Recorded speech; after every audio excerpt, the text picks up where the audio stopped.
Welcome, ladies and gentlemen, to the first day of the IPL 500. We are in the semifinals right now, and we're gonna have one heck of a competition today. Joining me on the caster's desk is Silent. How are we doing, man? How's it going? Doing quite well. Very excited for yet another Illuvium Pro League matchup here today. The IPL 500, a little bit bigger stakes, more players in this one. It should be exciting. Yes, sir. I can't wait. Yeah, we are in the top 16 right now. We started with 64 this a few hours ago, and players are just battling it out and just finishing up the quarterfinals right now. So we're gonna go over some data. We're gonna explain you how this format works and some other stuff that we can talk about that you guys are fully informed going into the semifinals, and then we're gonna jump into our first game very soon. It should absolutely be an incredible time with some of these players. Again, we're seeing a lot of, well, we'll get to it in a little bit, but we're seeing some familiar faces, of course. But again, some people have been around here for quite a while. Unfortunately, just missing the cut here for our semis, sometimes even quarters. We'll see shortly.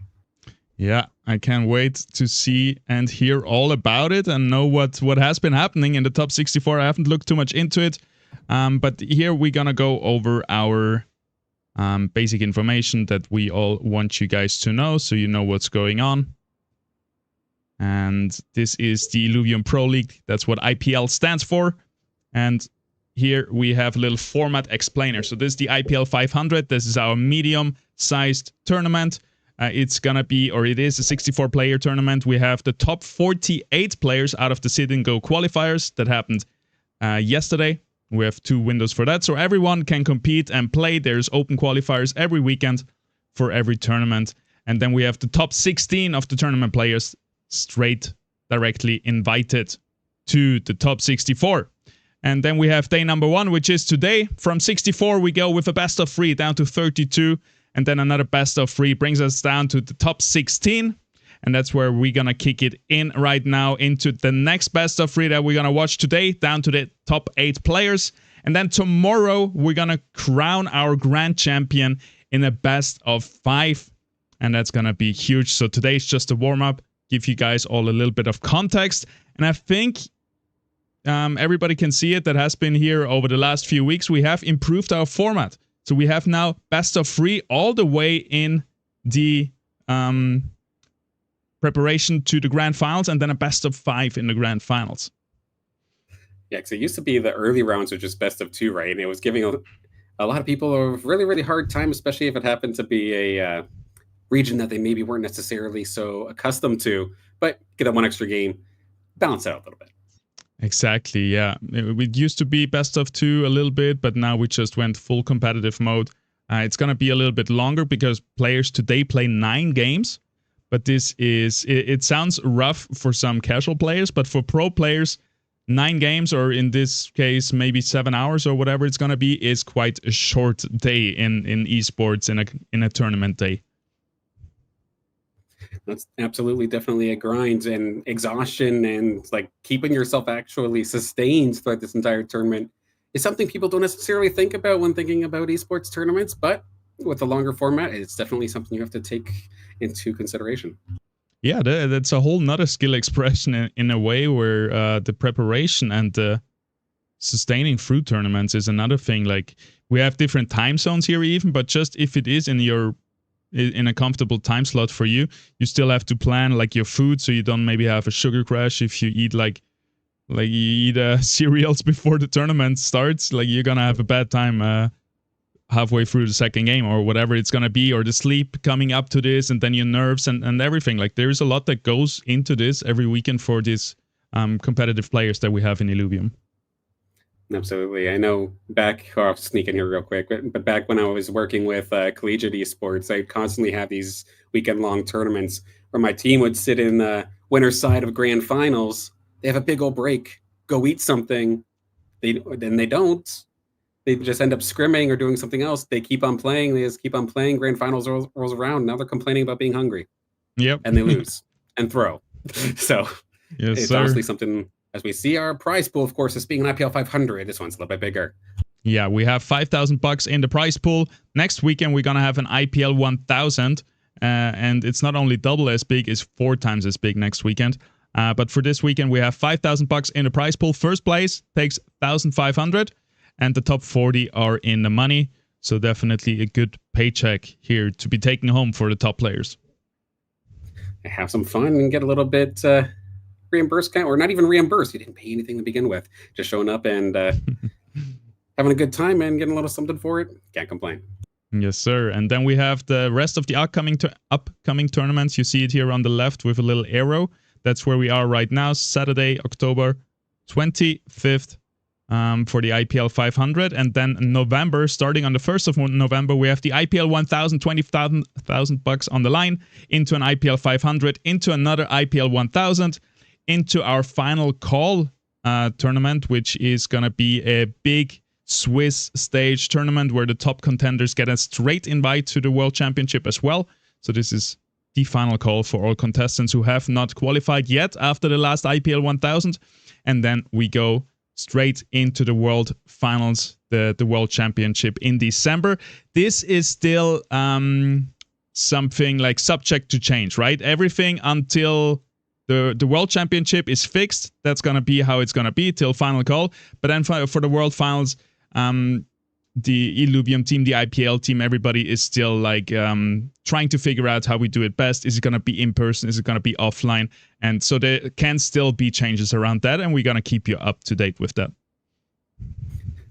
It'd be exciting once we get there, but I'm even just excited just to get into November. It is going to be an absolute ridiculous month full of exciting, high-stakes tournaments. Super exciting to watch. Yeah, it's going to be cool. It has been like, I even enjoy the IPL 250s, like, which are more just a small tournament. I enjoyed those a lot already, but then we go into an IPL 1000, which is 10 times bigger prize pool wise. It's crazy. Yeah, absolutely. We call like the 250s like small and whatnot, but compared to some esports you can get into, that would be a major feature event, end of season event. And no, that's almost our warm, or I wouldn't call it a warm-up. That's just the beginning. Yes, sir. All right. Looking at some other stats right here, we have the IPL Global Leaderboard. So this is all the points that players have raked up so far by playing the tournaments. And the top 48 players of this leaderboard are going to get invited to the World Finals, where there's $150,000 on the line. So this is a very important leaderboard.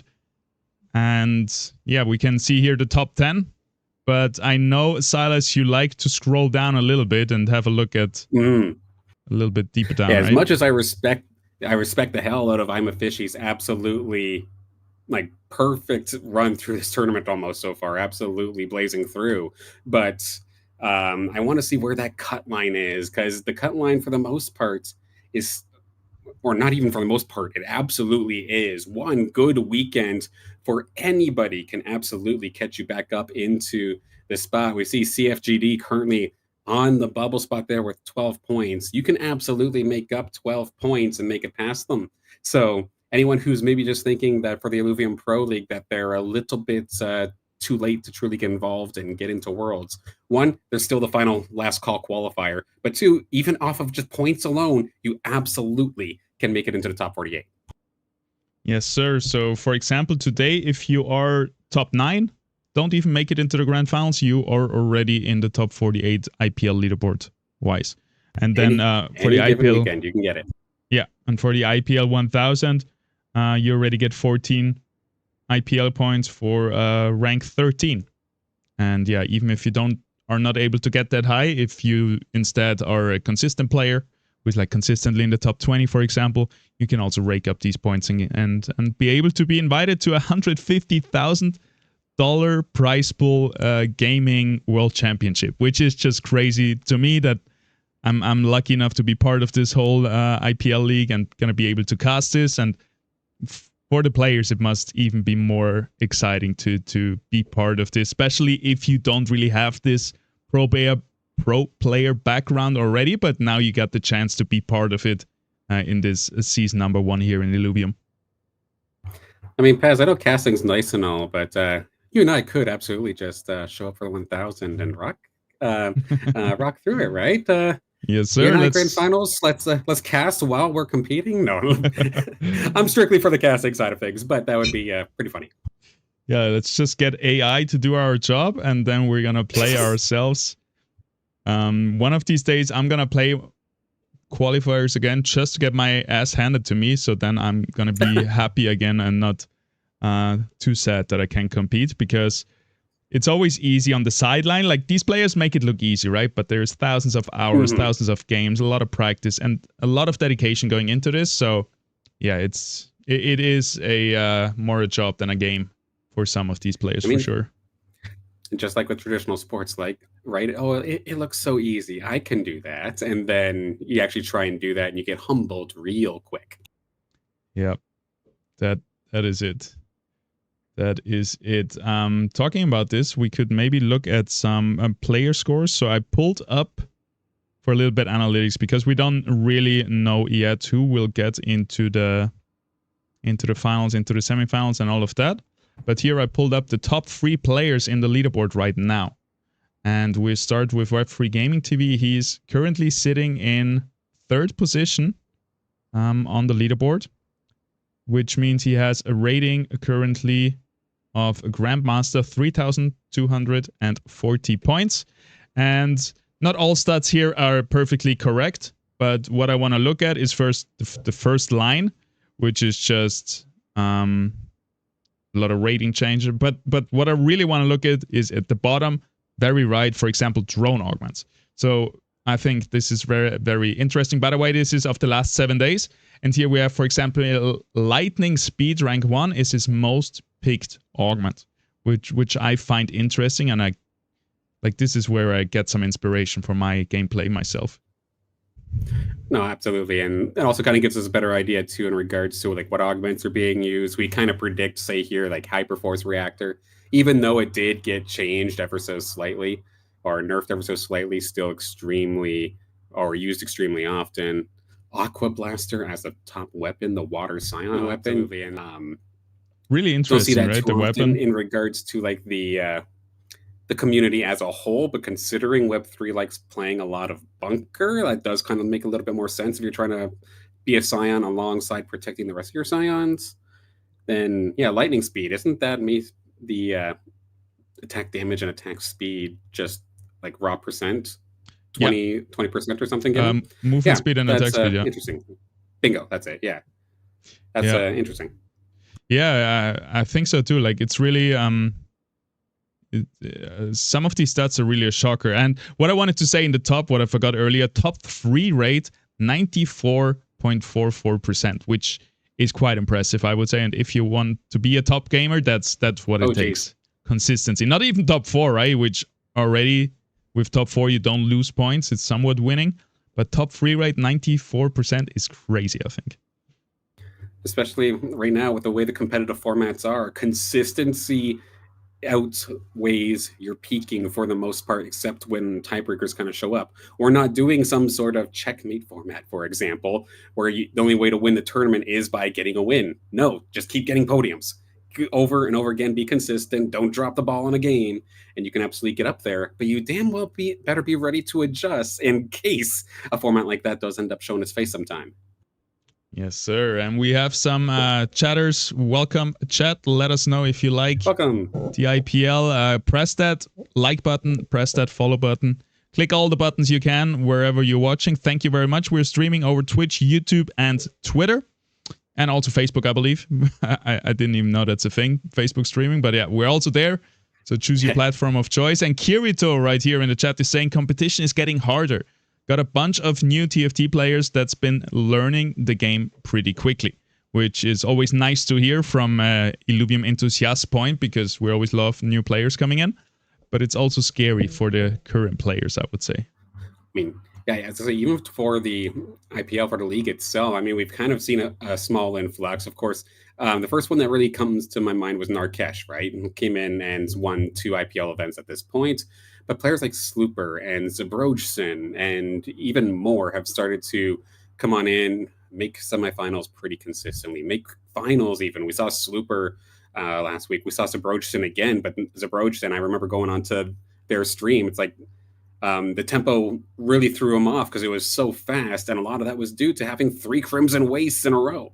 You had to really adjust your game extremely quickly, and that's something that they needed to experience, but they're finding their way up there, and now that they've gone through these experiences, I can only imagine players like that are going to be even just that much more deadly. Yeah, 100%. And yeah, you love to see it, at least, especially from a spectator point of view. Right now here, I pulled up Fancy Pants, who is currently sitting in 2nd position on the ranked leaderboard in Illuvium. So this is not the IPL leaderboard, this is the ranked gameplay. This is not from tournament play, it's just from grinding the ranked leaderboard. And also 7 in the last 7 days. These are the statistics, so very small sample size. But even here, we have 82% top 3 rate, which is a big change, I think, from Web3 Gaming. Therefore, also a different rating change. Didn't play as many games as well. And then if we look in the drone augments, completely different thing. We got 2nd Wind being the first one, and the weapon of choice being mostly the rogue weapons, it seems like, at least the top 2. But very much more, the weapons are distributed a little bit more, not so much one standing out here.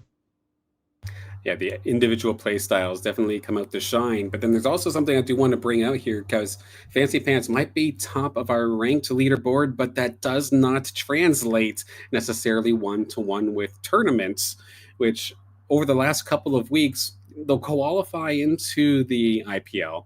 They'll maybe get past the round of 32, but then they've always seemed to fall short.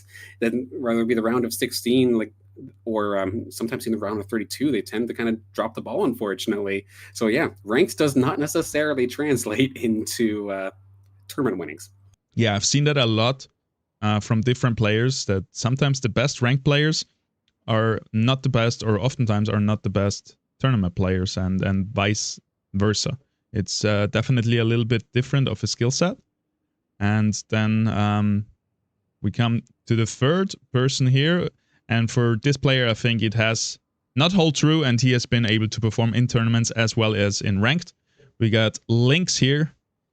And yeah, Lynx has been doing really well. We have also a top 3 rate of 96%. So highest top 3 rate. He's currently sitting at number 1 in the leaderboard. So that's what it takes.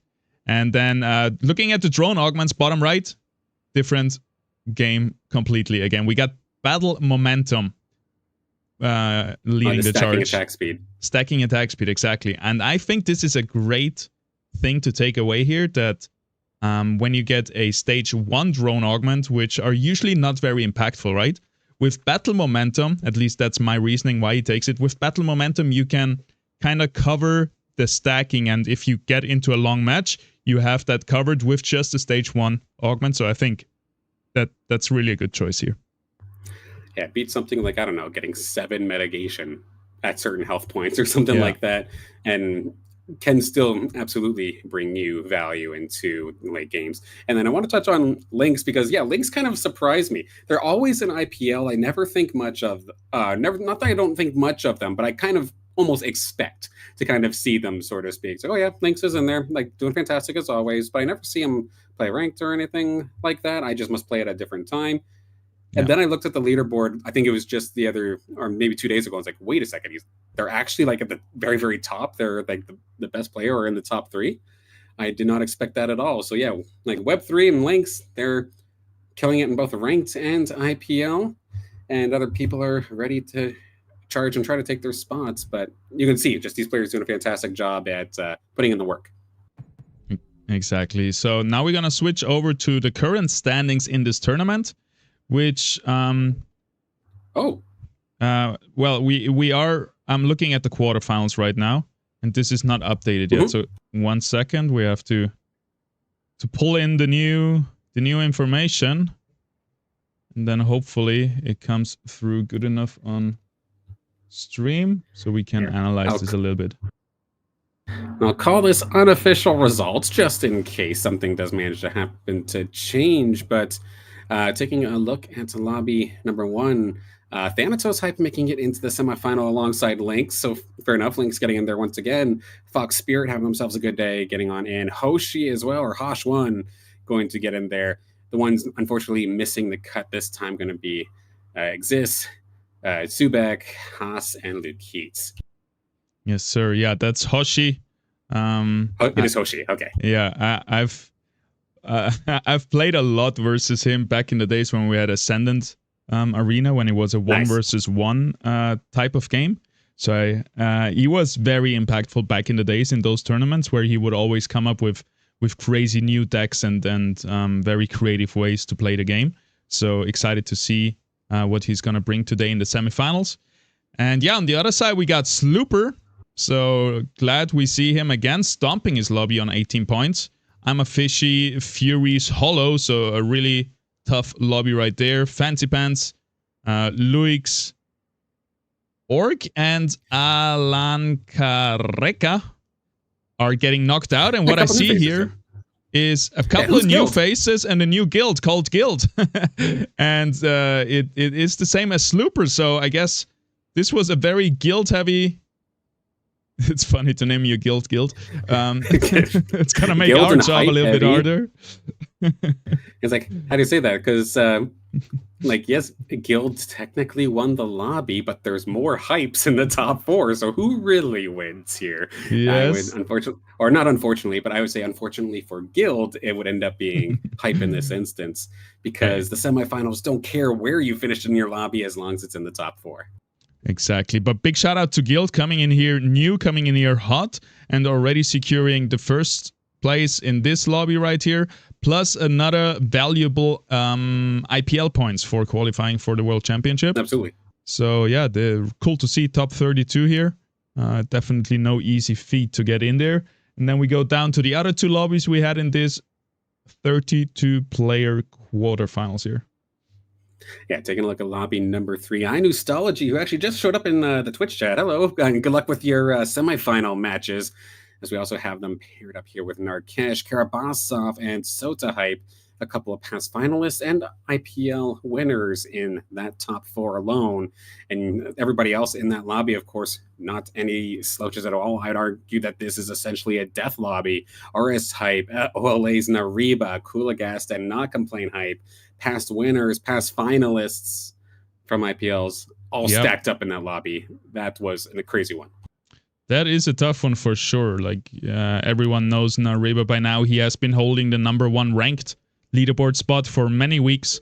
Has slowed down a little bit on that, because it does take like 10 hours out of you if you want to really go for that #1 spot, and has focused on other things a little bit more. I know he's been playing a lot, teaching also a lot, and streaming a lot. So shout out to him, and yeah, tough lobby here. All really known and good players. And we were just interviewing Not Complain for making the podium, I believe, in the last IPL. So it's like, shoot, they're going to be falling out in 8th here in this lobby, but sometimes the ball just doesn't bounce your way. Yes, sir. And then we got lobby 4 here with Ola Gusera, Selfless. Yeah, we also got another guild player here, Selfless.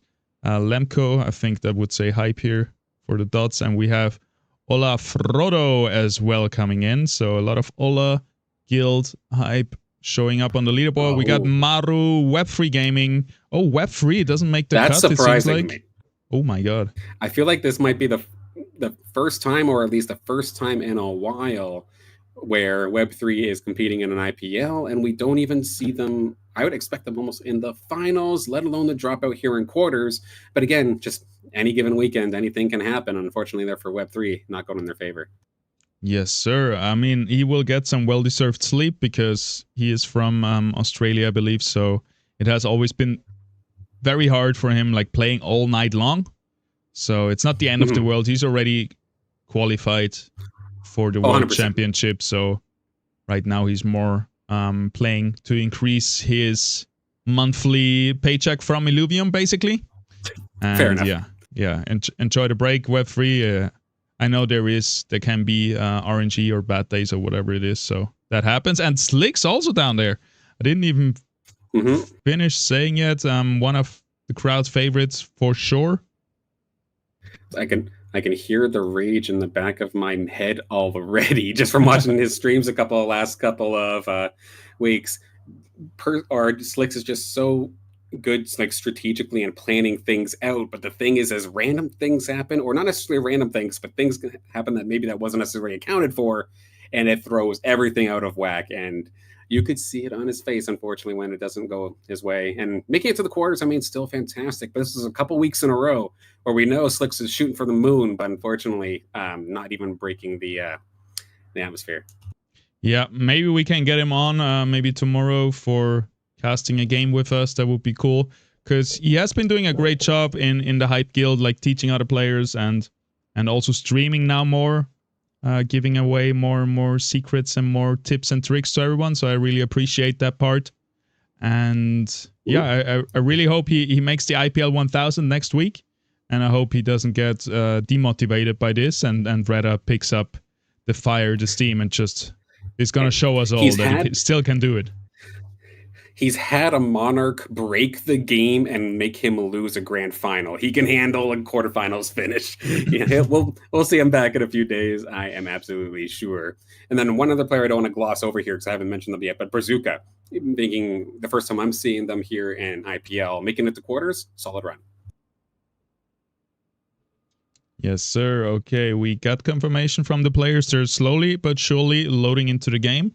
So in a few minutes, we're going to start our first game here in the semifinals in this best of 3. Do we know what our lobbies look like in terms of who's going to be there? That's a good call. Let me refresh, see if we got anything. Not yet. Still being built? Okay. I think usually it's lobby 1 and 4 and 2 and 3 mixed together. I think it's a very straightforward way of seeding, since the players are getting seeded by leaderboard ranking in the first round already, and after that we don't really need it anymore. Okay. Well, one thing, unless you have something in particular to talk about next, we did have a patch kind of changing things, shaking things up a little bit here in the Illuvium arena. And I'm curious, did you get to play it out, try it out at all? Anything that you've noticed? I played it a little bit. I didn't, like, I liked what they did, but I cannot really comment too much on the meta yet. How are you feeling about it? So first off, I hate the patch because they didn't delete slashing. No, I'm just kidding. That's fine. But no, overall, it's been a little bit interesting. One thing that I've been noticing a lot, and I think there might actually be data to kind of back it up even here today, even though the Verdant Cleaver got nerfed, we still see rogues picking this thing up all the time. We're going to be seeing lots of solo tank twine with rogues. But to kind of counteract that, we've also been seeing an increase in Inferno, which has been basically sleeping the whole IPL so far because it's been treated as basically lackluster. But first off, fire got changed as a whole. It's way easier to hit the max threshold. You only need 6 fire units now. And to get that bonus HP or max HP added as damage. And adding that with Inferno, we've been seeing a lot of the Scion fire weapon paired up with an Arctis or an Ace or a Monarch, and just proccing Inferno so quickly alongside the new fire units. And it's something that I bet we're going to see a bunch here today. Yeah, have you seen them played a lot in your games, or is it still like everybody's trying stuff out? Nothing has really solidified itself yet. I mean, people are still kind of trying things out, but But I've been seeing an abundance of fire weapons, Inferno-based fire with like throw in ramp fight in there eventually. Rogues doing rogue things, my slash and go burr. And one thing I know personally that hurts me big time, they nerfed shock really, really badly, in my opinion. Oh no. They changed it. So I know I was really inspired by iNostology's play in the IPL a couple of weeks ago, where they had that shock squad that just turned rogues to butter, but they changed it. So now getting 4 shock only makes it doesn't give you that 3rd lightning bolt anymore. It stays as 2, and it only comes down 1 second faster if you get 4. Okay, yeah, getting that is 4 sad. shock is useless right now, and I absolutely despise it. But I still don't mind, like, having a little bit of shock on the squad, but you can't like full invest into it. The 6 Air 4 shock squad, like we used to know, is probably dead. Yeah. Okay. Yeah, that is sad because we haven't. It seems like we only got to know it and now it's already gone, right? It feels like it was a very fast nerf. And then we see Slashin dominating IPL after IPL for months and it's still there. But Shock gets 1 week a win and it's gone. I mean, it's funny that Shock also went the way of the Earthen Mystics, where it dominated 1 game in a grand final and got nerfed. But I mean, it was probably fair because you were just running your head into a brick wall there. But at least with Slashin, you do need the right augments. You do need a drone, the drone augments to kind of compensate for it. It's not just, I got Slashin, I win game now. No, you actually have to strategize for it. So here I am, clip this. I'm actually sympathizing for the Slashins out there. But, I mean, there's still lots of things that we can possibly see. Like, even Nature. Nature no longer needs 9 to get your max threshold now. It just takes 8. However, with Inferno being so highly used, your units might not be contested, but you're always going to be getting hyper used against you. Unless you maybe use a drone augment to counteract that. Yes, sir. Thank you very much for the patch rundown.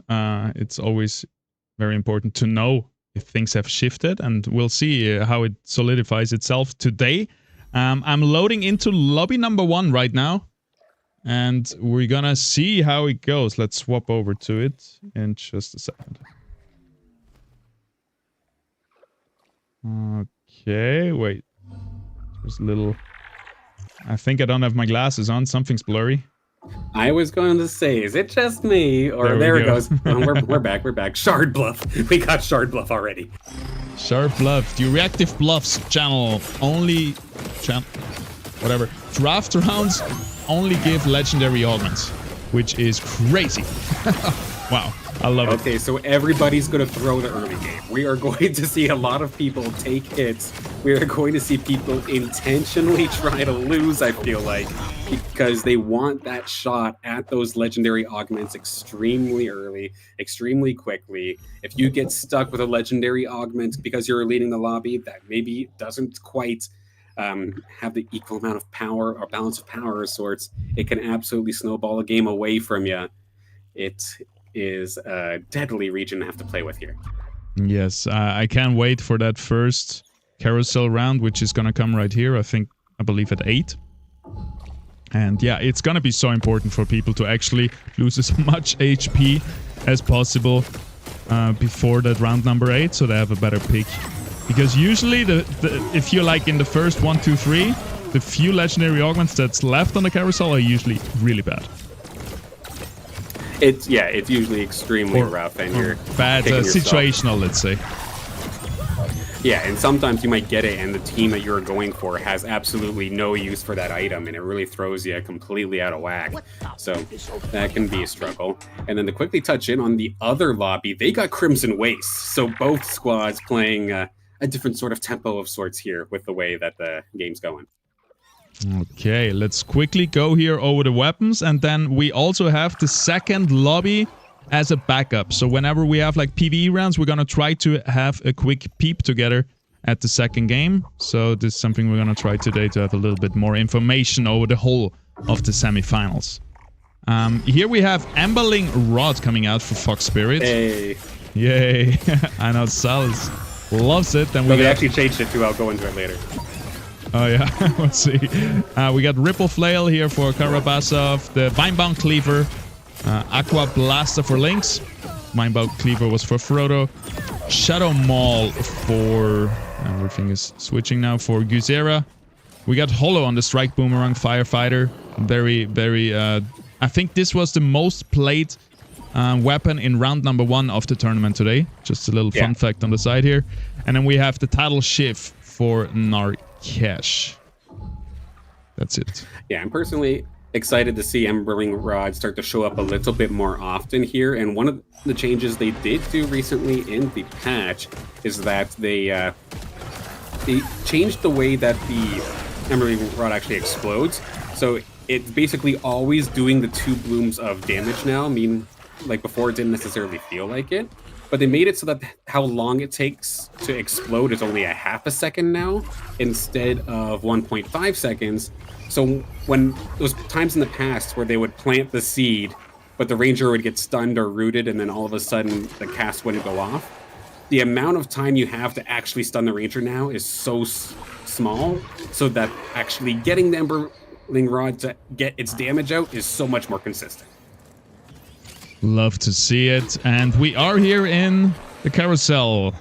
And we have Narcash with the first pick taking the Temporal Guard, which can be such a huge win condition for so many compositions where, I don't know, for example, Behemoth and everything that's kind of Bruiser-like, where you really like, you cast a lot, you have a lot of sustain, and yeah, this is really good. What else we got? We got Slooper here coming in with, oh, Devourer Core. That's interesting. I mean, he's got rogues, and if they want to stay that way, that'd actually be really ridiculous. Send that to your Penguin eventually. Yep. Really good stacking damage, like definitely a really good augment. And what else we got? We got the infamous Arcane Conduit here on Hollow, who is also toying around with some rogues. That Gorilla is going to be zipping around all over the place. Yes, it gives you that attack damage as Omega Power, but it does also give you bonus energy on every single swipe. Already cast its Omega once. It's going to zip over to the Doka before that Power Ascent goes off. Yes, it can. And we're seeing how quickly a legendary augment can already make something that is pretty strong, even that much stronger. Yes, sir. Okay, maybe we can check out the other augments right here. Currently leading, Frodo right here did not care at all about this legendary round. He was like, I'm gonna go on a win streak no matter what. And I'm gonna still get Void Cleaver? Still get a very, very good augment. Void Cleaver. It's a little bit more situational. It's really good on a Scoriox, for example. Also, I believe on this Lynx, it's gonna do a lot of work for sure. Yep. And then, yeah, anything that is really likes to have attack speed augments paired with it, like a Scoriox Slash and stuff like this, it's gonna work really well. Absolutely. Granted, the Void Cleaver, I think, did get either a 5 or 10% reduction in the amount of additional damage it does to each additional target, but still an extremely strong weapon. As we take a look at this fight here, finally that Gorilla did end up going down. Some rogues on the other side actually taking this one down. Holohype, can they be, are they able to turn this one around? We've got that little ace flying on through. Ranger's still fully loaded with terms of HP, but it's a 3-on-1. Now going to turn here on to the little ace, who is going to get bonked on the top the noggin and get finished up. Look at that damage from that Valente. Yeah, big win here for Slooper with the Great Air Volante having stacking attack speed, which has been nerfed a little bit. I think it would used to be 2%, now it's 1%. Yeah. You have 2%, and then I believe it used to be 10% raw attack speed. Now it's just 5. Oh, so a big nerf, like 0.5% reduced, and still very, very strong. Stacking mechanics are just so dominant in auto battler games, and it's just so good to have, like, at least some of them. Oh, hang on. Here's my first one of the day. Hello, beautiful Fruto, finding the fully evolved Lynx. The relentless Hydro Lynx locked, and loaded. Tank augments, damage augments, and a legendary. Can we see this thing melt through this little tank like butter? Boom. It is doing a lot of damage to the Lura, almost able to go down, which would have been huge, being able to charm this Lynx. Lynx is getting quite a bit of damage, but here comes the rest of the squad to help out a brother in need, and there he goes. Absolute beautiful Illuvial. I'm totally with you. Water there, fighter. I got my Lynx fix here for game number 1. But you can imagine for the next couple of rounds, at least from rounds like 10 to 20, you probably have a nice chance of winning this thing, especially the fighter version. It just ends up being a carry all by itself. But even if it does get kind of focused down, it's so tanky that everybody else can just start doing the work instead. So win-win. Yeah. Definitely the fighter and I would say the rogue Lynx are both very consistent in carrying you through the early and mid game and giving you that win streak. Very similar to the rogue and fighter trait themselves and all the other type of those units. It just is a very consistent, straightforward way to dominate the early game. Yeah, everything else is still rather situational, but let's see this one more time. I want to see this Lynx bonk this Groko for half of its HP. Granted, this thing does have the Life Storm, so everything around that Groko is slowly going to be healing up. Groko does end up falling. 2 big swipes here from that Lynx, going to get the job done. About half health here as the rest of the units here on the side of Gazera is going to be able to turn and burn, leaving only the Fleesh. Never mind, actually. The Lynx hangs on at like 5, not even 5% HP. The Fleesh and the Little Rue were back up. Wow. Dealing like triple the damage of the enemy biggest damage dealer, but It's still over being 9,000. Yes, but still being so close. So I'm wondering where this came from. Maybe in the replay we can have another look.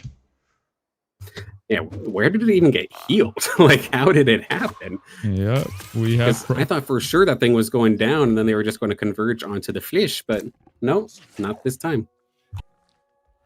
Yeah, where does the healing come from? Huh. I mean, got plenty of damage there. Drone augment? Question mark? No. Unless maybe it was the second wind. No, that just came in right now. It was just a 3-fold power. Oh, true. Which... Yeah, so... Interesting. Just from the Omega itself, I guess, no, yeah, the Omega itself heals it quite big. 30% of the damage dealt. So I guess they're just getting the Omega out at the perfect time. There. Yeah, we are in a PvE round. Should we... Let's quickly try... We can check out the second game here. It's not gonna be the best quality, but it's gonna be enough for us to see what's going on the other side.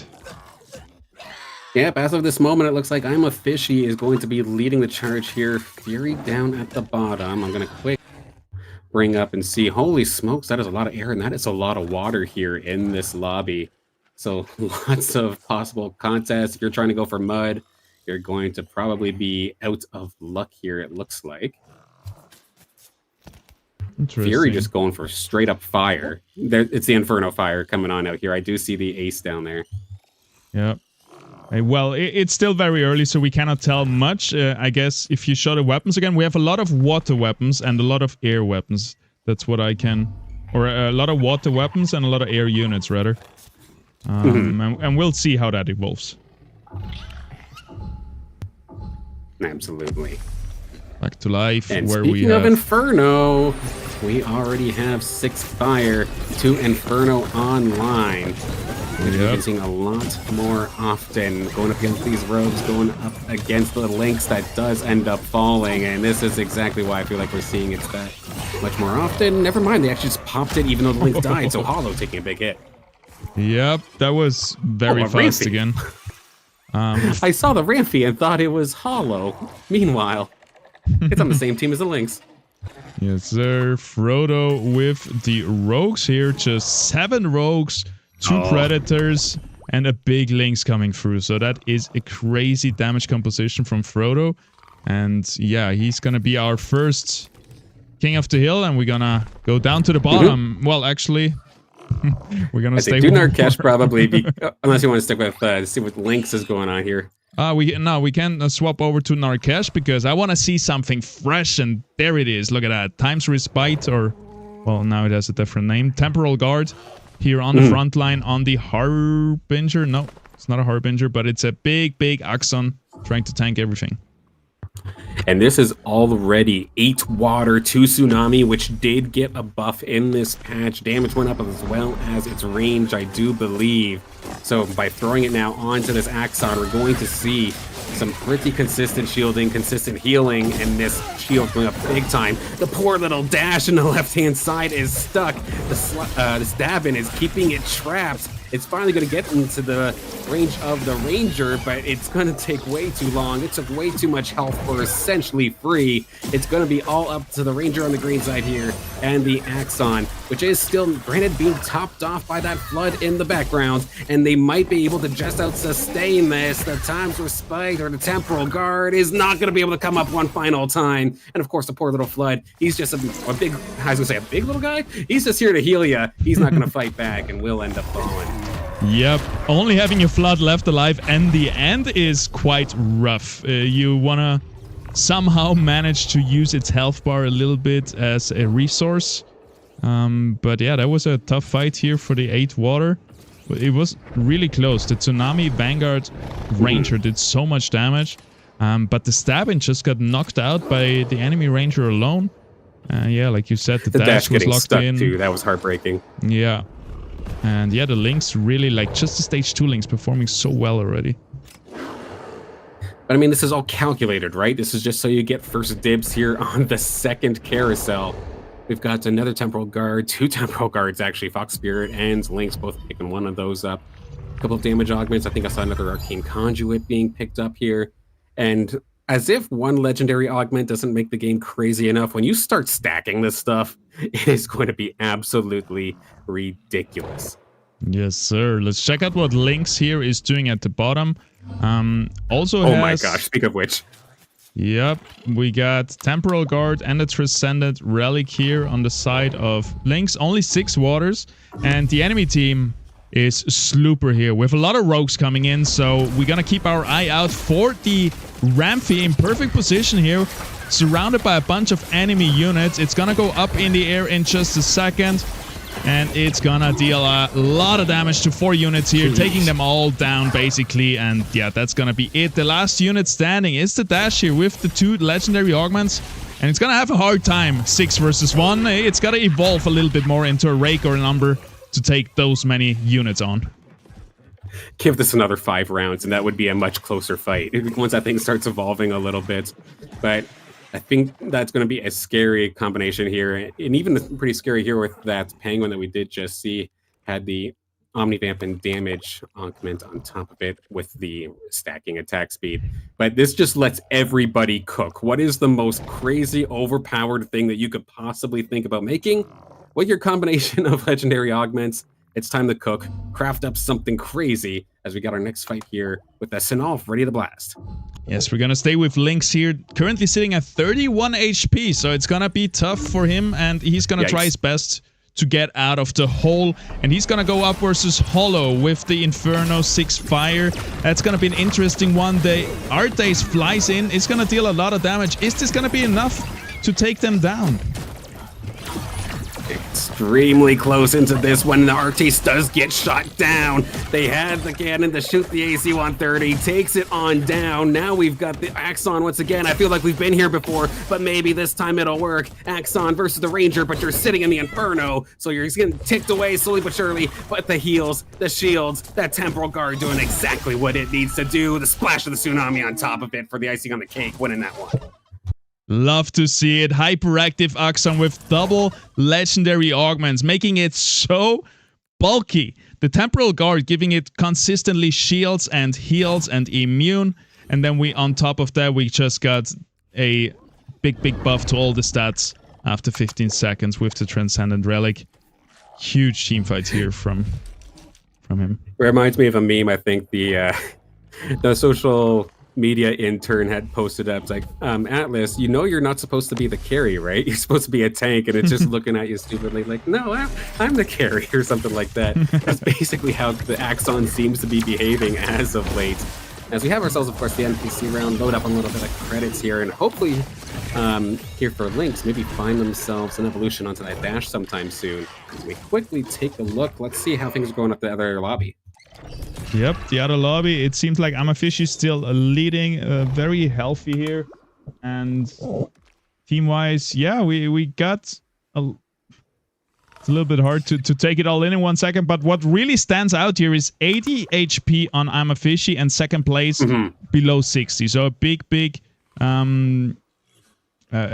gap here between first and second, and then we go down to the bottom where iNostalgia sits at 15 HP and looks to be on the bubble very soon, and is fighting for his tournament life right now in this first round. That's a weird thing. A lot of these players are down towards the bottom pretty heavily, but it does look like, at least for the most part, they have found some of the units that they were looking for. Soda in particular took a ton of heat early, but they've got Slash and they've got it loaded up on augments. We see Exalted Monk here, so this is the mud coming into coming at the right time here for Nostalgia. So a lot of low health bars, but everybody's still hanging on at this moment. Yep, and we are swapping back to Lynx, who finally got his first win now, and he got a dash in. Oh, the rake is here. The dash evolved into a rake, so that's awesome to see. Everything is hyperactive, and it's looking really good for the green side right here. Only the tanks left alive for the red side, which is usually a bad sign. The Lura tries to get into the backline, and it doesn't look too bad, but this Lynx is just hyperactive with all the augments. And that's going to be surely enough for Lynx to take another win. And Gusera down to 43 HP right now. Yeah, that's the thing of the Lura. It's in a fantastic position and whatnot, but it's just tickling you with the flower on its nose. It's not actually really doing that much damage to you. The little charm, of course, is annoying, but you're not really going to get the opportunity to carry off that. And when you have the Transcendent Relic, you have the Temporal Guard onto the Rake that is snowballing every single time it casts an Omega, it gets scary. Oh, it's got Steam too. Even more stacking. Yep, even better. I wanted to highlight some messages in the chat. We got Global coming in from Twitter. Is asking, can I play Arena on my Apple phone? That is being developed right now. And we don't have that feature yet, but it is coming. I wouldn't... Maybe later this year, but I would just aim for next year. I think it's definitely we're going to have mobile arena coming in. Absolutely. On the roadmap, of course, they did just release the roadmap of everything they've worked on and everything that they are planning on working on, at least in the very, very near future. I know mobile and localization is a huge thing that people are asking for being worked on as we have our next battle here against Karabasov and Lynx. As of right now, it looks like Karabasov's just holding the line extremely well. There is still the water units here of that Senolf, of the Rake, and we've seen time and time again, as soon as that Rake has an opportunity to really get out of hand, it could run away with the lobby, but it might not have the healing that it's necessarily looking for, and it will end up falling. Karabasov taking that one. Yeah, we don't have a lot of healing just from coming through from the Temporal Guard, but something, a drone augment like on the side of Karabasov was missing, where he has the... Well, it's gone now, the combat rhythm, I believe it is, where you have... Well, we have combat rhythm here right now too, but it's stage 1. Just the 1. Yeah. Yeah. But that's it's pretty nice, good. But if Rake gets a few kills, like if it gets 4 kills, it has 16% Omnivamp, so... Yeah. If it misses those kills, it has nothing. That's the problem. Yeah, I think I want to stick here with Lynx and Fox Spirit for this one, because somebody is getting knocked out of this game right here, right now. And yeah, it looks like Bunker versus Water. Let's go.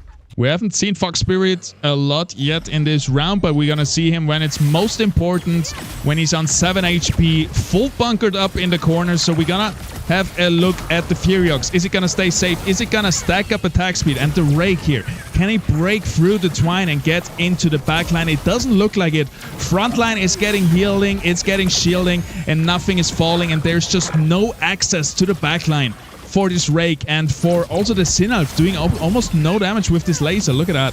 It's just scratching a little bit those Empath, those Natures, who are just able to heal right back up.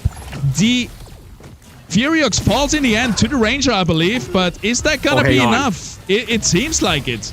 The Rake comes into the backline, and slowly but surely everything is dwindling away here on both sides, and it just seems like Rake is gonna be able to out-sustain. And that's gonna be it for Fox Spirit here.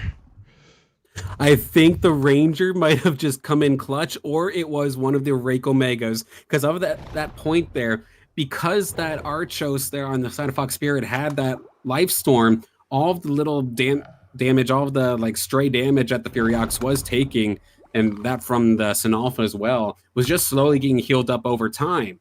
But then something, I don't know if it just lined up perfectly, the Ranger shot plus the Rake's Omega, both coming in at the exact same time and bursting it. But as soon as that Furiox went down, it was over. But we'll see if Lynx can make it 2 in a row here as they go up against Narkesh. Yeah, that's gonna be another close fight, and a very important fight for both players. We see the Ram fight going up, hitting absolutely nothing, but now it's gonna auto-attack the Sinalf, which is gonna fall. And yeah, who is it gonna take? One Rake or the other? What do you think, Silent? I mean, this burst damage is going to make things extremely difficult one more time, but look at the damage. It does a pretty good chunk, but nowhere near enough. That will be Lynx falling out of here. Narkesh hanging on, so that's going to be Lynx in 7th and Punk Spirit in 8th. Rake versus Rake, and I don't think it came down to the Rake, but it came down to all the other damage that came in here. We had the Sinnoh as well, we had the ramp fight, we had to stab him with a decent amount of damage, and on top of it all, the Ranger with 5,300, topping even the Rake. So what do we have here? Steam, Vanguard, just Vanguard and Steam. Really good composites to activate here for the Ranger. Here on the draft deck, we have what used to be the Evasive Veil. Yep, they were fighting for it. The next one's going to be the Leviathan's Fury. Gazera's thinking about it. He's taunting the players on the draft deck. That's probably the most excitement I've seen here in the draft deck in a long time. They're literally teasing each other with what legendary augments are there. Celestials is probably going to be picked up here from Slooper, but to be fair, that's not a bad augment. Just get it on something that casts quick. Yes, sir. Slooper currently sitting very comfortably in 1st on a win streak, and we have at the bottom Gusera. So let's quickly check out their teams here in the tab as we are in the PvE round. Actually, let's have a look at the other lobby and see what has changed since we last checked in. We have 2 knockouts here at the bottom, it seems like. No, 3. Yeah, we're down to our top 4, and we might very well actually see our podium in just a moment's time here. Quickly going to just run this down here as Element KO fighting for their life, but they got that Umber completely loaded and decked out up against the Rake here on the other side, and it looks like Evolution is going to go into the favor here of Element KO, taking care of Selfless slowly but surely, and going to keep themselves in the game just ever so slightly. But in terms of the total status, let's take a look here real fast. Hoshi and Amafishi for the top. Wow. All right. That changed fast, and it's kind of unfair to have your Rake go up against an Umber. I feel like it feels like bringing a knife to a gunfight. Whenever you have to go up against the higher evolution, it's just like, you have what I want, and you're teasing me. This isn't going to go good. Unless you do actually win, and it just feels so much better. Yep, and now we have Gusera versus Narkesh. Gusera at 8 HP. That's going to be a tough one for him. He needs to win this round here. Keeping a look at the Rake, and then also at the Forest here in the middle, who is getting targeted, but it's able to hold on. Now untargetable thanks to the Omni Spark augment right here. Able to heal back up a little bit. So that's really good. Falls in the end, and with that, it might just be enough for the side of the red team here. All hyperactive, all looking still very healthy. 10,000 damage, 11, 12 coming out from the Rake here. And that needs one more cast. Can it get that? It sure can. Followed up by a ramp fight cast as well. But Delura is still trying to turn this one around. Not quite going to be enough here. And that's I tell you what, all the alluvials for Gazera. All the alluvials there for Gazera need a round of applause, though. They absolutely tried their damnedest. That Tianti by itself held off a ramp fight for what felt like 15 to 20 seconds. And the ramp fight was just getting air balls, essentially, for its Omegas because of it. Heck, even the Ludura, I guess they heard me talking smack about it a little bit earlier. It came in there and had a nice little chunk of burst damage at the very end. But unfortunately for Gazera, could not finish the job. So now we're down to our top 5 in this lobby. Narkesh the lowest as of right now, but nobody truly dominating. Garabasov and Slooper both at 61, as we have a battle of our bottom 2. Yeah, we got Frodo versus Narkesh, and their teams are both looking very scary. We got 7 rogues going up versus 4 rogues and a little bit more bulwarks here on the green side. Also a big Gazier just being one-shot. Ramp fight here in the other side doesn't do much, and it's gonna come down to this Rake again, I believe. Are we gonna see the Rake or the Lynx dominate? Silent, I think that's gonna be it for Narkesh right here. Frodo gonna take him down. -1. Literally, like, just enough to knock them out. Then I was kind of thinking to myself, okay, Frodo, you've got the fully evolved Lynx, but it's a fighter Lynx and you're going for rogues. How is this going to fit in? Give it a chip and turn it into a rogue, why don't you? And now it is actually ridiculous. Nothing did a ton of damage already, and you're giving it access to all the crit. That is ridiculous. Yep. What's also ridiculous is the augments on this Stabin. We got absorption cells stacking up all those juicy stats for it with arcane conduit doing so much more damage and then more cast, and then also Berserker's Flurry for more attack range. So a perfect storm here for those two carry Illuvials for the side of Frodo, and he's gonna need it versus Hollow here, who is hyperactive and who is on a win streak, trying to take him down. I mean, as soon as that Stabin becomes a slash, and it is going to be my sleep paralysis demon. But in terms of this initial fight here with Hollow, let's see if that Stabin and the rest of these rogues can tear on through. Ramp fight to the skies. Not really going to get a whole heck of a lot, but that's okay. Just line up with the links once again. Try and just mow down targets one by one. Monarch, Carpet Bomb, cross the squad, but as soon as it lands, it immediately gets popped. And that is going to be a big shot here for Hollow, but still in this game. Already doing so much damage, this Penguin. Yep, it's still far away from being evolved. I don't know if anyone else is contesting it. Yeah, Sloop already has it. Oh, he's already got slashing. Yep, so that's gone. But with those augments, it's still able to do so much damage. Narkesh got taken down with a Stabin, so maybe... I do believe you can find 2 stage 3 Tear Freeze. So maybe he's gonna be able to also pull it out of the bucket. As we go into our next fight here, Hollow versus Karabasov, it looks like, are gonna be the bottom players, and we're gonna see Bloto and Riplan's a big team from Karabasov. Yeah, big team and a big carry, as long as it doesn't necessarily get focused down, but at least between the old Ion Shard and now that Temporal Guard, it's got plenty of backup to try and keep itself alive. So far, so good. Nice little Carpet Bomb here from the Monarch. It was right across the front lines, but that Rip Lance is low. It is extremely low. It's going to heal right at the last possible second. No, it is actually going to end up falling. It is now down. Bloto versus the little Fur Knight, but look at the tankiness from that Bloto. It holds the line and just pops that Fur Knight. Okay, I didn't think that was gonna happen, but well, good thing for Karabasov here, holding on to his high HP now, and Frodo and Hollow being down there. That was fun. A little Komodo, that could, my goodness. And while we're quickly in this NPC round, the other lobby actually finished. It was Crimson Wastes, of course. Oh. And with that, it is going to be Hoshi leading the lobby with a little bit of a Scion Bunker style composition, it looks like, followed up by I'm a Fishy and Selfless in your top 3. LMNKO going to round up the top 4. Then Anustalgi, Sota, Fury, and Thanatos rounding up the game as well. I just realized we have Sota and Fury, both of our Rogue Masters, in the same lobby. That makes things a little difficult. Yep. That's gonna be an interesting one. We're gonna look at the other lobby next round. So we're gonna swap over and check out their second game in the next round. But for now, we're gonna see how this finishes off. We got Frodo, we got Hollow, Karabasov, and Snooper in the top 4. And we're gonna be down to 3 here in just a second. Taking a look at that squad, looking pretty beefy. That's not a Twine anymore. The big old Gnarl in the center.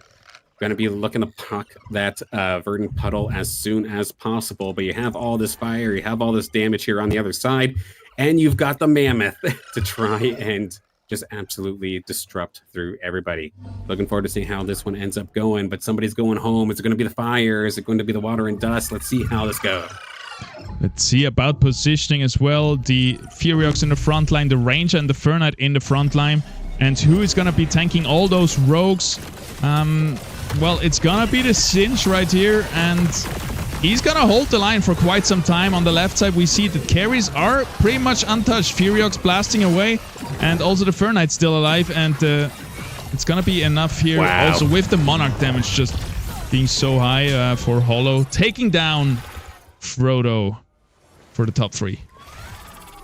That Singe did such a fantastic job of just holding the ground there for the team and making it so that ramp fight did not necessarily get that Omega off on the juicy targets, and it still did a pretty decent amount of damage there for itself. In fact, leading damage on the team. But now, of course, we're back here at the draft deck. The Granite Shard going to be picked up here for Hollow, basically turning any Alluvial you want into Granite for a moment's time. Slooper finds the bonus attack range. Karabasov has the initial resistance to make something stupid tanky and do a bunch of damage around it. Yep, that is huge for Hollow here against his enemies or just in general, because he has like 1-2 big tanks, and yeah, now this Singe is gonna be invulnerable for 6 seconds with extra thorns and mitigation, so that's definitely a lot of value coming out here for him. But also on the side of Slooper that he's fighting here, it just looks so scary. A Slash him fully augmented, a Ramfight and a Malura all jumping back here. Let's see if they can break it. Yeah, that slashing is going to be nasty. Heck, even the ramp fight is pretty nasty here. Let's see how this one goes. That Mammoth, that thing's supposed to be a tank, and it is getting popped before the ramp fight even casts its Omega. Brutal stuff coming out of Slooper in this instance. Hollow is not necessarily looking long for this lobby. The podium might be where they stay, but at the same time, though, one more cast from the ramp fight is going to make me eat my words. Beautifully done there from the ramp fight, and that Monarch from Hollow to keep them in the game, put the hurt on the Slooper. And how far did that knock Slooper down? Slooper now to 15 HP, so he's still holding on. Yeah, we have one more round. Let's see how Karabasov does here. It's a long fight. It's a Mammoth versus a Bloto again. And Bloto is going to take it one more time, yes. Oh my goodness. That was a very important win for here. He's sitting hopefully at 2 lives still, while his enemies are both down to their last life. We're going to see how that goes. Okay. Can I mint a ribbon and give it to that Bloto just as a game MVP? My goodness, because it's just holding the line. I don't think of this thing as a carry, but this is 2 rounds in a row where it came down to the Bloto having to essentially overperform. But granted, it is loaded up with so many legendary augments that this is going to be nasty. Yes, we're gonna watch Slooper versus Karabasov here, the live game. We have the main carry here being the Riplans going all the way into the back, trying to focus down the ramp fight or some of the other rogues at least. Twine in the front line is gonna fall very fast. The Bloto here is holding the line against all the rogues. Ramp fight cast comes in, doesn't do much. Bloto still holding on, still going strong, and now the Riplans comes in to help it. And slowly but surely, Red Side is taking down everything. And the Slash-in not able to perform like it has been doing in the last weeks of the tournament. That's going to be Slooper out in 3rd, and Hollow and Karabasov fighting for the 1st place. I mean, there's no guarantee that Hollow even makes it into this one. I do not think they're going up against a Ghost, I think, right? So there is a chance that maybe this ends right here, right now. We'll have to see. Karabasov, though, having a fantastic run in their own right. Or I'm thinking of this backwards. Here we go. Here's our final battle. Or possibly final battle here. Hollow could very well bring it back. Yes, sir. We got Hollow versus Karabasov. Both are on a win streak. I don't know how that works. But basically, we're looking at Monarch versus Bloto. Screen switch for OBS. You're on me. I'm you. Oh, no. Back to spectate. Thank you very much. You saved us right here. And yeah, let's have our eyes look out for the Bloto and also for the Furiox here. And it's gonna be a crazy one. It seems like Red is winning. Oh no. And Red is Hollow. Is it gonna be enough damage? 4! Oh. With one more round. That Bloto couldn't get to the front line from that brief little bit. He was just waddling around, and he's not a fast fella. It's just kind of just slowly going through the middle of the battlefield, and the Riplans ended up tanking. And with the Riplans being the main source of damage, it does end up going down. We have a bit of a breather here with this NPC round to load up on credits for one final push. Completely even game to see who takes our first semi-final win here in this lobby. Yep, we have Hollow here looking for one more Fury to find the Scoriox.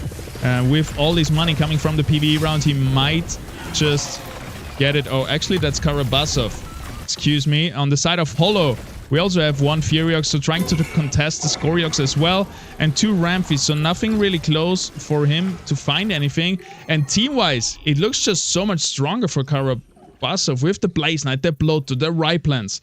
And on the side of Hollow, we only have stage 3s, the Mammoth and the Monarch. So yeah, let's see how that turns out right here when both players roll down. Are we gonna get the Furiox here? I'd argue in this instance here that Hollow has to find Scoriox. Karabasov, though, doesn't necessarily mind. Still has plenty of other carries if they do not end up finding it. And we can see one away here for Hollow if they could find it, but they might have just ran out. Both of them are 1 away, actually. Oh my goodness. And that just might... I'm not exactly sure about the numbers, but that just might be all the Furies in the pool, so there's no more to go around. And for them to complete the Scorioxes. Alright, let's see the final match here in game number 3 in the best of 3. All right, Hollow Hype versus Karabasov. The final battle, both sitting at 4 health apiece. Where is this damage going to be going? Right now, it went directly to the Rip Lance. It is immediately taken off the field. The big carry here on the side of Karabasov has fallen, but there is still the Blazonite shooting on 4th, trying to stay behind that Blotto that got yeeted by the Mammoth right into its own team, right into the ramp fight, and with all of them down, it's just a matter of turning on that Blazonite. Hollow Hype, you're going to find yourself the victory here in the semifinal. Congratulations to Hollow, reverse sweeping with 4 HP and being able to take the first win, and kind of like you predicted with a 6 air Inferno composition, Monarch being here one of the main carries, and also the Furiox. So yeah, congratulations, well played here by Hollow. The one prediction that fell flat, as I was mentioning, that Hollow needed to find Scoriox. I guess not. That was just beautifully done there. And I loved the little combo at the end there. Monarch flying across the field. Mammoth throws the Blotto into that section, right into all of its teammates, stuns everybody, sits in fire, and then eats a ramp fight ult. It could not have lined up any better. Yes, sir. Back to the studio. As our players are getting ready for the next round. What a good first round here in the best of 3 in the IPL 500. Love to see it. I mean, I knew there was going to be fire, and I called that there was going to be Inferno, and that is so far just the name of the game off that first one anyway, but still got plenty of Illuvium ahead here. Still 2 more games here in the semifinal, and should be exciting. Yes, sir. Quickly, before we check out the scores, well, you just all saw the scores, but I wanted to also highlight that we have Halloween coming up for Illuvium Beyond. This is cool. And I've just checked out the pictures, like the NFTs, the profile pictures today. They look so cool. One of my favorites is the Mjol, the polar bear, just being a zombie. I love it. So good artwork. So cool. No, it's a really cool one. And for me personally, I think the Atlas looks amazing. And then I also personally like the Alfie. Lynx is cool and all too, don't get me wrong, but the Cthulhu looking Alfie is hilarious. Yeah, here the Mjol coming into the picture in just a second. I really like it, but yeah, all of them are really cool. The Atlas with the wine, it's just the expression in the face, like really good art behind this, really good artist behind it. Really cool to see. I've got a little bit of fuel. I'm definitely gonna open one pack and see what I get. But yeah, there's the Mjol. It looks hilarious. Yeah. Love it. Yeah, it's gonna start on October the 30th. If you buy fuel for that, don't forget to apply creator codes. We have a lot of great content creators in the community, and you can always use their creator codes when buying fuel and stuff like that. So to support them. And yeah, it's gonna be exciting. Halloween. Are you gonna celebrate that? Absolutely. I am going to be taking the kids out for trick-or-treating and then immediately running home to do TO work for the next IPL. Oh, that falls. Oh, yeah, true. That falls very close together, right? But it's nice that you're still gonna be able to find time to trick or treat. Yeah, gotta squeak it in there. Both of my little Spider-Men want to go running around. Double Spider-Man? That is funny. They were both fighting for it, so I had to... they had to both be in. But we have some scores, it looks like, of course, just to kind of recap the lobbies. Of course, the lobby, we did just see Hollow Hype leading the charge alongside Karabasov, Slooper, and Ole Frodo. Followed up, of course, then by Narcash, Ole's Gazera, Lynx, and Fox Spirit. Yes, sir. And then on the other side, the lobby that we're gonna spectate now for game number 2 is Hoshi in first, followed by Amafishi, followed by Selfless from Guild. Shout out to them. And Lemko from Atlas in 4th position. And then iNostalgy, Sota, Furies, and Thanatos have to step it up in the next game because only the top 4 are going to make it out of the semifinals into the grand finals, into the top 8. Definitely going to be interested to seeing the interaction between Sota and Fury. In the last game, like I was saying before, they're both predominantly rogue users, but it doesn't necessarily mean that that's all they play, but let's just say 90% of the time, it feels like that's kind of what they go for. But at the same time, they've both been around the block here enough to know, and heck, they're teammates. They know each other's play style. They've practiced, they've scrimmed, they know how it goes. So when they're both in the same lobby, what do? I think one of them tried fighters last time. It didn't necessarily work out, but in the end, it didn't really work out for either of them. So we'll have to see if they can turn it around in this next one. Yeah, it's going to be an interesting, definitely a stacked lobby. We know all of these players. I think Selfless, I guess, is the newcomer coming into this lobby. Otherwise, all of them are seasoned veterans in the IPL already. So it's going to be a crazy one. Everybody's going to try their hardest. I love those best of 3s, because before we had the best of 2, it was a little bit too polarizing, right? You had one bad round, you were basically out. But here now, with a best of 3, you can still, like Furies, for example, you can still easily get into the top 4, even Thanatos, if they really perform in the next 2 games. Yeah, and then anybody who's already in the top 4 can't just be cruising and think, oh, I already did well in the first game. I don't have to really worry about this one. No, you do. You absolutely do. And then going back to Selfless real quick, I'm really, really excited to see them making an IPL appearance here. They're one of the few players where the few times that I do get to play every single week, I almost always see them online. They're always in my lobby, and I see no profile picture, and I'm not going to lie. I think that you're a newcomer, and then I get humbled extremely quickly by Selfless over and over and over again. And I do not learn for some reason, and then I end up losing. But it does not mean I'm not cheering for you. Good to see you in there, and I want to see you keep going there, Selfless. Yes, sir. Only 2 players here without a profile picture. If you hear this, you, Hoshi and Selfless, reach out. I'm happy to send you one of mine. I got a bunch laying around that I'm happy to part ways with. And Very yeah, nice. by the way, I forgot it yet again. Tomorrow we have to remember, before the first game, let's do predictions. By the way, chat, what do you think? Who is your favorite today? Who do you think is going to take it? Who do you think is going to get into the top 8? For me, it's gotta be Hoshi. I mean, it's an easy pick. It kind of sucks now that we had one round. Let us pick someone from the bottom 4 and say who will be able to actually get up into the top 4 and reverse this right now. I would have picked Hoshi because I like his playstyle, but yeah, I guess now seeing that, I don't know. Let's see here.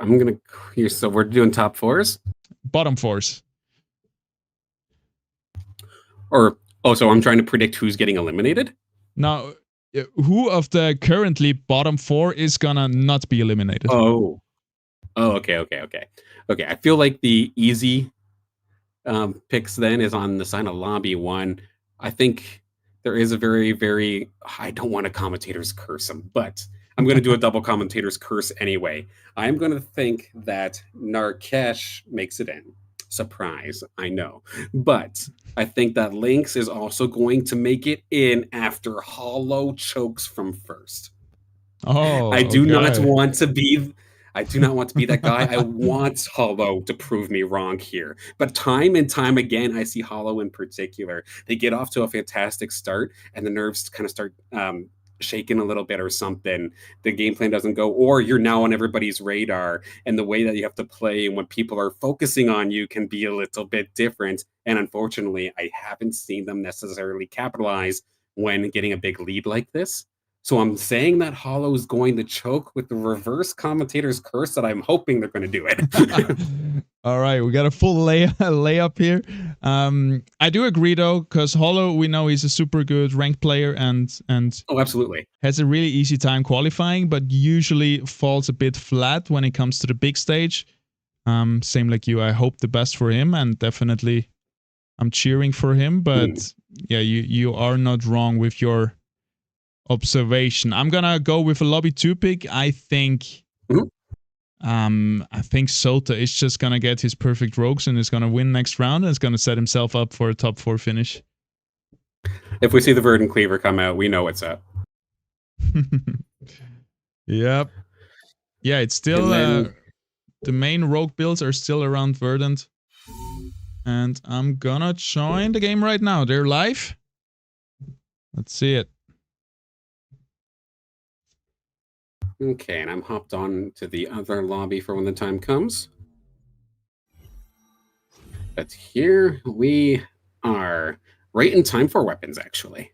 Yes, sir. Let's see what everybody does. Let's keep the overlay open a little bit so we can see everything at the same time. Sota has Earth.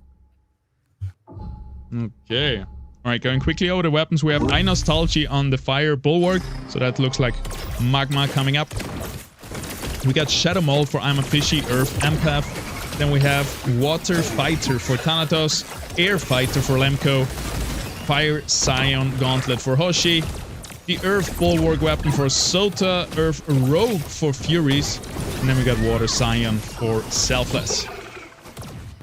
Gosh, this is so weird. It felt like nobody was going rogue there for a second, but Furies is going to take it, but just the Earth option, unfortunately for them, couldn't probably find the Verdant Cleaver, can still make this work. But this looks really strange here for Sota. I hardly ever see them pick a non-offensive-based weapon. And that shield is definitely odd, and yet you're still kind of contesting in terms of the Earth side of things. But we also, of course, have an interesting region with that Taiga Boreal being so that all these drones, the best augments in the game, are going to all be here. And maybe you can just make some super tanks or something with that shield. Yes, sir. We got stage 3 augments all across the board, which then surprises me kind of that Selfless is going for the water matrix. So he's really pushing for that 8 water, I would believe. Because usually, I think... like, for example, a lightning speed stage 3 definitely outperforms the water plus an item. But hey, Selfless is here for a reason. Let's let him cook and see how he does. He's currently sitting on a win streak and has leveled up to be level 5 here, ahead of most of the rest of the lobby. So yeah, definitely cooking a little bit. We got Sota at 90. That's gonna be an interesting second game here in the best of 3. And then because that was or they called it the flow equalizer, I know it's something different, but basically every single time you cast, you take away energy. Is that maybe a way that you can play it? Or you might be giving up raw stats, but just make it so that they can't cast?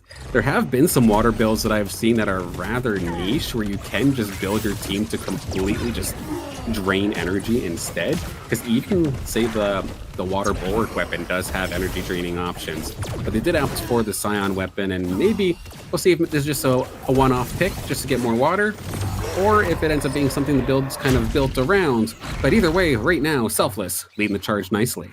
Yes, we saw Hoshi here going up versus Selfless. Both were sitting at 100 HP, and Selfless took him down. And yeah, that's definitely a good observation here, that these augments that you get with picking a synergy very much synergize with the synergy you picked. So now we have, anytime you cast, you gain energy, all your team gains energy, and the enemies all lose energy.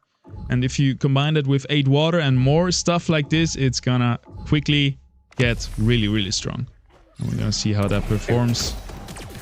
Like whenever I pick that thing up, I throw that onto Atlas immediately, because that shield comes out so quickly, and if it just keeps popping over and over and over again, you're just draining energy from your opponent so quickly. And especially in the later game, once you've got your axe on, maybe if you're lucky enough you get the Axodon, and you're loaded up with water, and you have Riplance, you have Sinolf, you have Rake, all of a sudden it just feels like there's Omegas flying everywhere for you, while they just kind of sit there twiddling their thumbs. Yep. And I really like the augment choices here for the links, to be honest. We have water for more casts. We have the inversion void reactor to get even more out of these frequent casts. And then we also have stacking resistances plus heals on takedowns, which we know Lynx is going to get a lot of those takedowns. So this just transforms these Lynx into such a powerhouse. And I think this has been a big reason for Selfless to just find perfect itemization on the Lynx and just taking this win streak here early. But next round he's gonna go versus Lemko, who is just 1 HP behind him. And I'm curious, can you show me what the full evolved Lynx is here for this time? If they actually oh, of course he just sold his Lynx, so he disappeared. So no, won't be able to do it right now without switching players. If the Lynx was on the field, you could. But I do like this little swap up though. The Lynx is gone, and hello, Kukulus, going to join the squad, who may not have an Omega that comes out quickly, but it does have a very, very valuable one, probably one of the longest stuns in the game, with the additional damage taken on that unit. Let's see how it goes up here versus Element KO.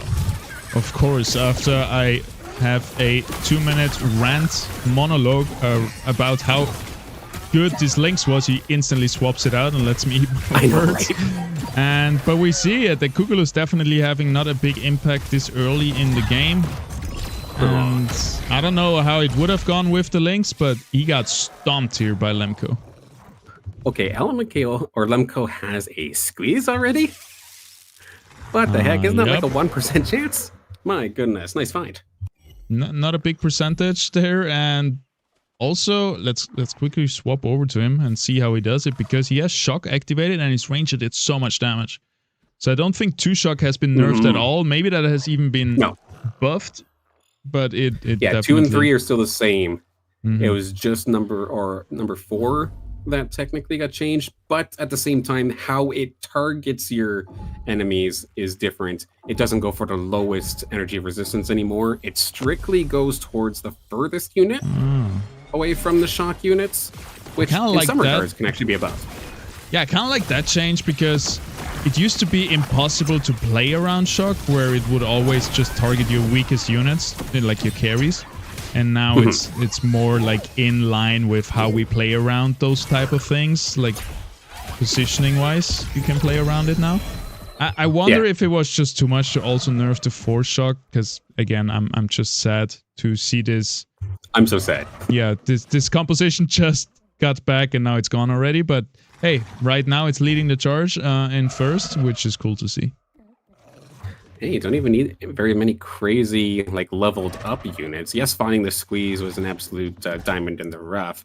But, like, you don't even have Riley. You don't have TB Ruko, but you don't need to. Shock is more so kind of just the icing on the cake rather than the composition itself.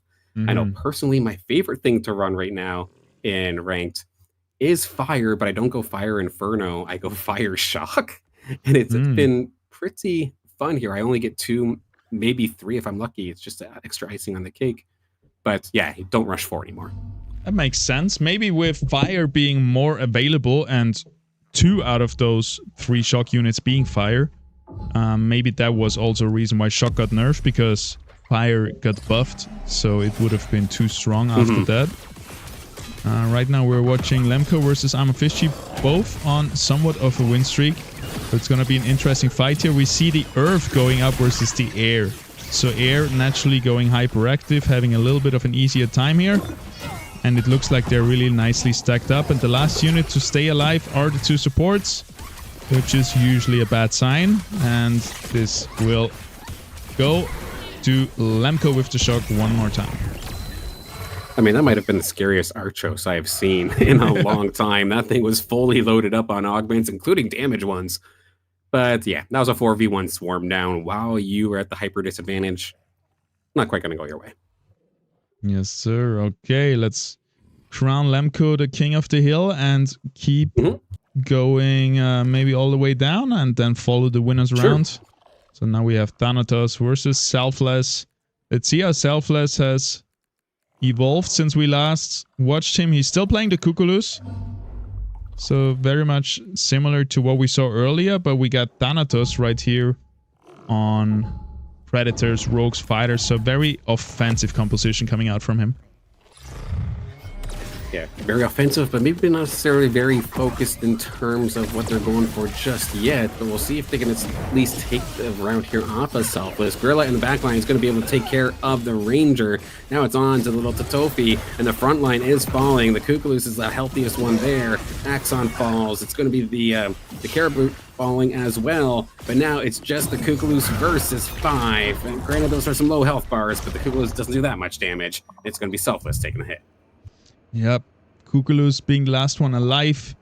Something we talked about early on, that you kind of want to split the damage and utilize the health of your carries, sometimes also as a resource. And especially with empaths, I think it's so important that the empath units from the get-go get some damage to funnel some extra mana through this incoming damage to them. Do we want to have a quick peek at the other lobby? Yep, and I'm not sure if you have open here. Now you do. As of right now, did I just curse Hollow? I hope not. But as of right now, let's see. Going for fire at the same time as Slooper, it looks like, and they're both getting punished because of it. Meanwhile, Narkesh is right at home with this lobby. Found that Verdant Cleaver. Has the rogues, has the twine. We know the deal at this point here. That is a deadly rogue squad. I kind of like to see the fire being more of a dominant synergy again. It has been a while since it was really viable. It's nice to see. I think air is still pretty decent. 6 air. We got earth. We got water now more as well. We got fire. Like, it feels like all affinities.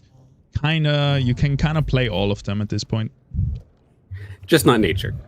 Personally, that's where my mind is in terms of focusing nature. You can splash it all you want, and that's perfectly fine. It does a fine job with that. But as we can kind of see, even the rogues are taking advantage of it because, of course, this classic rogue style here with the Verdant Puddle in the middle of the field, while the rest of the rogues, currently being led by this Chikondi, is trying to get in here. But the little Rampy that could is going to absolutely shut that down. But how about the fighters here on this squad? 4-on-1 versus Ranger. No dice. That one's going to go to the rogues. Yes, Fury's looking really strong here, finding the slap in and other stage 2s. The Verdant with the twine. So definitely finding a lot of swap power weapons spike to get that. I don't think they had that off the start. They would have had to roll it. We only had and that also swapped. We had someone with the Earth Rogue weapon, right? Which is gone now. That was Fury, yeah, you're right. And now we have a Vinebound Cleaver. Yeah. And then I was giving Sota a little bit of a hard time because they didn't have an offensive weapon. But as of right now, they might be trying to prove me wrong. That is a rather nature-predominant team as of this moment. Yeah. With a little bit of earth kind of splashed in for some granite, maybe? Yeah, we got granite on the Ranger and on the TNT. Let's quickly finish this Thanatos versus Lemko, and we're gonna go over to Sota. Big units coming out here for Lemko. We got the Rayleigh, we got the Kukurov, and the Gorilla already. So finding a lot of stage 2s, stage 3s, tier 1s here in the early game. Might be the case, but they are still going to get cooked rather quickly. Rayleigh going to be the last one alive, but that is versus 6. I don't see them coming out of this one on top, as that's going to be the Shock kind of get another hit here. Yes, sir. Definitely needs a little bit more. Also still 5 units, right? We have 6 units on the enemy team, which usually makes a big difference. And only 3 shock units. What are they waiting? Trying to sit on 5 for, I'm curious. Or 6 for. Yeah, it might be. I don't know if he's going for the 4th shock unit. But maybe it's just gonna happen right now. He's still above 50 health, so he can still ride the lose streak as well. Bulwark emblem not gonna be taken. Yeah, true. If they did want to go for the 4th shock, they would just have to go for Tiru, and let's be honest, that thing is basically just a diving meat shield, so nobody really goes for it. And you won't be contested at all. But it's a scary game to play. Since we don't see Revenant anymore, it's kind of fun that he was also able to get the Gorilla on the side of things. So I'm having a hard time finding him here. Where's the Kukuro? Oh, it was the Tiru. There it is. It just joined the squad. So we're going to see that 4 shock, the newly changed 4 shock now in action. Of course, the shocks only come out faster now. You don't get that 3rd bolt. So maybe, I guess, a little bit more troublesome, but let's see how it goes here versus the Rogues of Fury Height. Yep, we're gonna have a direct comparison how much this power spike will actually affect and be a power spike. With the Force Shock now also level 6 coming out, so definitely a bit of power boost there, and it's definitely looking better. The Tiru and the Squiz really doing a huge amount of damage. Stabbing on the other side, doing even more, but wasn't enough. The Ramphi didn't get to Omega. It got shot out of the air. Otherwise, that entire corner that we see still alive, with maybe the exception of the Tibiruko, would all be gone. I'm very, very surprised it went that way. But a clutch little play there from the squad of Lemko to get the job done. Okay. That was not the replay I was looking for. Yeah. Did it do 2,300 damage without an Omega? That's it. Yeah, it didn't get the Omega. It jumped and then it did nothing. Wow. Yeah, that would have been devastating if that came through. But yeah, if this was the shock of old, we probably would have seen 3 Illuvials eliminated within the first 3 seconds. But I guess it is what it is. We got to, of course, these are the best of the best in pros. We got to adapt as we see yet another scary squad here, this time from Selfless that looks like they have Steam locked and ready. Yes, sir. We got Selfless here versus Lemko, the 2 leading players right now of the lobby. Let's see if Shock can pull ahead one more time. We got the Ranger in the backline doing a lot of damage and taking down 2 core units with that body armor where you jump into the backline for 6 seconds. So that was huge here for the side of Lemko, but it's gonna be a close one. The Rake, as always, being such a menace here, gonna be able to take down surely this Revo as well with the next cast, and Selfless stays on top. The amount of healing that Rake did was absolutely ridiculous. Otherwise, that very well could have went in Lemko's favor. I love the little wombo combo that Lemko's Illuvials did, where it was, like you mentioned, the Ranger dove in, it chopped the Ranger on the other side. The Squeeze Shock came down right at the same time as the Revo. Well, same thing with Fox Spirit. The one struggling right now, Gazera, specifically down to 16, compared to Narkesh right above them. And in fact, well, it might unfortunately bleed into the next round here, but 50 seconds could be Gazera's final round if these Scions don't pop off. Yeah, it seems like he put all his money onto the board, found this stage 3 Mammoth. But he's up versus a Riplant, so that's going to be still a tough fight. And it seems like he's a little bit behind with so low HP compared to the lobby. Extremely scary here. At least here for Gazera, it all went for the Mammoth, the tankiest thing on the squad for the most part, hanging on. Second Wind tries to keep it topped off, but it will finally fall. Where are the Scions? We need your spell casts right here, right now. Otherwise, Gazera might be out early, and I don't think they had the greatest game 1 either. Just got to deal with these 2 carries, and we've seen this before. Riplant, Umber in a position to pop off. Here comes the Shock as well. Do they have the damage? It's right there, but no, it is actually Gazera who ends up taking that one at the last possible moment. Good on him. He manages to hold on one more round, but this looks scary, and I don't think he's gonna go very far, because it seems like he's out of steam and out of money at this point, and the enemy team's still looking so strong. Over here for Gazera, they can at least hang on for a couple more to not get last, because as of right now, in the last game, they did get 6th. So an 8th here would probably be a death sentence in terms of trying to get into Grand Final. Yes, and that's what it's all about. You want to be able to finish top 4 after this best of 3 in your lobby, and then you're going to be able to join again tomorrow for the Grand Finals and battle it out and hopefully win the tournament. That's the goal for all these players here. We're gonna see how it goes. Let's quickly swap down to the bottom where we have Thanatos with 33 HP going up versus Sota, who's sitting comfortably with 71. Oh, that's not the full completed mud though. They're so close. They have 3, but the poor Grilla is getting denied as of this moment.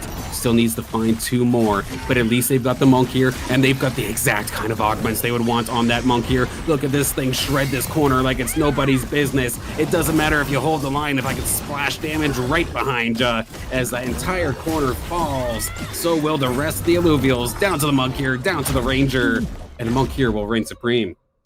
11,000 damage coming out from the monk here. Perfect. Incredible gameplay here by the monkey. But it was still very close. Imagine if it was able to get the more stats from the app on. That would have been ridiculous. Yep. So yeah, Mud. Still missing 1 Mud unit. And somebody else has that Gorilla already, so it's gonna be tough to find it, but Thanatos has to find it if he wants to get into the top 4. I feel like meanwhile we got Furies taking a big hit last round, now down to 18. Going up versus Arma Fishy, and we're gonna see how that goes. Furies is gonna play the Rogues here, and Arma Fishy has the corner composition. So that's usually it's a battle as old as time itself, and those Rogues are a little bit confused. So far I haven't seen much coming out from them at all, and it looks like they're just running into a wall head first with this corner composition. Huge shields, huge heals coming out. Is the damage also there to finish off those big damage dealers, like the stabbing coming in now, finally trying to break it open? But yes, just the Fern and the Adorado as well, doing a lot of damage. Look at that. Well, that's actually incredible. You don't normally see the Adorado have so much damage, but if that was intentional, I absolutely love it. Because yes, you're playing a bunker comp, but bringing the Lilura to absolutely split the focus of all of those rogues. Because normally they would just kind of pile in on the corner and then somehow eventually find a way to keep shooting. But by having that Lilura come up there, it actually let the bunker target things down 1 or 2 at a time, as we now go to our next fight, where we could see a possible elimination here for Furies if he doesn't pull it off, but he does have the slash in. Can they get it done? Let's see if slashing is gonna be enough, as he sits at 1 HP versus the infamous monkey here, who is just gonna take down this Twine in a second. Chukundi as well. And it's all gonna come down to the monkey versus the penguin. And here they fight it off. Is it gonna be enough? It looks pretty good for the penguin. He's able to sustain, to do damage. Wow. Thanatos not gonna get eliminated just yet, though. I think they had 4 HP left, but somehow that slashing again must have had just enough Omnivamp. I'm thinking I'm seeing 5% there, right there from that augment. Was able to get just enough to keep it somewhat healthy. If it got bursted, it would have been a problem. But it was just constantly taking consistent damage that it was able to out heal and gonna keep on fighting. It helps that it had a little bit of partners there at the same time. I think the Lilura was still alongside being an absolute nuisance. It was also really important that it had the face-breaking impact reactor. I love that it's called face-breaking. And yeah, they couldn't break its face, because at 50% health, it cleanses and becomes untargetable for 2 seconds, dropping all the aggro. And that is such a good augment in these slap fights. Fighters versus fighters, rogues versus rogues. Phase breaking, so we can't hit its face while I hit my face off the table trying to play against it. But it's the perfect setup. That is exactly what happened. We have a PvE round, so we're gonna check out the lobby number 2 here. Sorry. There it is. Yeah, both these lobbies actually pretty much on the same pace as of this moment. But now, things have kind of changed up a little bit. Unfortunately here for Gazera, something didn't change. And that's going to be them falling out here in 8th place. But Narkesh is right there as well on the doorstep of possibly getting eliminated here in this game. But Slooper, Fox Spirit, and Frodo, and Hollow rounding out your top 4, followed up by Kirbasov, Lynx, and of course Narkesh. Yeah, looking very similar to game number 1, for the exception of Fox Spirit, who finished, I think, last, and now is looking very good here on top.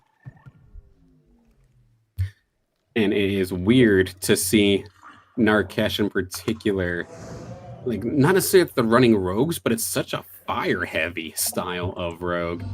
but it very well could be curtains here for them in this one if this doesn't go their way. I want to get into the perspective of the Synalf here when the rogues come in. We have Hoshi versus Furies. Let's see if this time the rogues can break the corner composition. I think it's a little closer. We're going to get to some third-person Synalf FPS gameplay. We see it actually targets down the Revo, and the Revo does manage to move away from the rest of its team, so that first blast is going to essentially be rendered moot, only taking care of Revo. Now focusing target here onto this Penguin, but by the time that water beam gets to come out, never mind, it doesn't get to come out at all, of course not. But here comes the Artes, one more shot right across. That's actually a pretty decent position to try and melt a few away. He does take 2, but that was a 4-on-1. That was a tough place to fight back from, and the Ranger and the Penguin going to seal the deal. Yes, you love to see it. Furies at 1 HP, hitting his win condition with the slash in. And now 2-3 rounds later, able to also get the Malura, which brings him up to 3 Vanguard. And with that Ranger, those 3 units are just such a tough bunch to deal with, especially in this stage of the game where the other builds are not fully completed yet and other players haven't found their win conditions yet. But looking here at Sota, it looks like he has found it with a Scoriox and a Seer and another Raider looking very scary here. Yeah, watch, this thing's going to pop off in just a second as the magma just burns red. Let's see, because even this the Seer in this instance, we've seen last week how much it can just lead the damage charts as a tank, but yet you have like both 2 of the like strongest units, it feels like, when this kind of scenario happens. Let's see if this Penguin can maybe get onto the Scoriox. It does, actually, before it even gets the chance to ramp up. They were so focused on defending the left side that it left Scoriox open. But what about the Seer? It's got so much health, so does the Allura. Axon is going to end up falling. Ranger, do you have anything in the tank for this Penguin? I don't think they're going to be able to. And the slight, I guess, let's see, the slightest of positioning, I would want to call it, perfections coming out here from the Penguin side. Finding the hole and just squeaking on through is going to make it so the Furies is still in this game. Yep, and like you predicted it, the Seer almost had double the damage of the Scoriox. Scoriox obviously was taken out early, but yeah, Seer seems to be almost a bigger win condition than the Scoriox itself. I'm just so surprised how quickly that popped and how the Penguin was even able to get in there. But they're going to have to try and pull this off again. But this time it's not a Scoriox. We got a Synalf there in the background and an Umber that's ready to dive right at you. Yep, that one is going to be super tough versus Selfless, who is still sitting at 80 HP on a win streak. And this Umber is going to be so tough. Let's see if the front line of the red team can hold long enough for Umber to deal the damage, which is rooted in the backline here, taking valuable seconds off. The Seer goes down, the Riplance goes down, and the Ranger is in the backline. Now it's going to be all up to the Umber and also to the Synalf, getting one last laser out. Here comes one more cast for the Umber. Doesn't really have much self-heal, and that's gonna be it for Selfless. Furies holding on, still with 1 HP. That's absolutely insane. And if every one of those Umber casts, I held my breath, because look at that. Incredible damage from both of those rogues, with the Slash-In and the Umber going over 11,000 here in this one. And that Penguin, like, it didn't necessarily have the sustain as the last couple of rounds, but just could not go down. Looking at the healing and shielding here, that's clearly what was missing for the side of the Umber.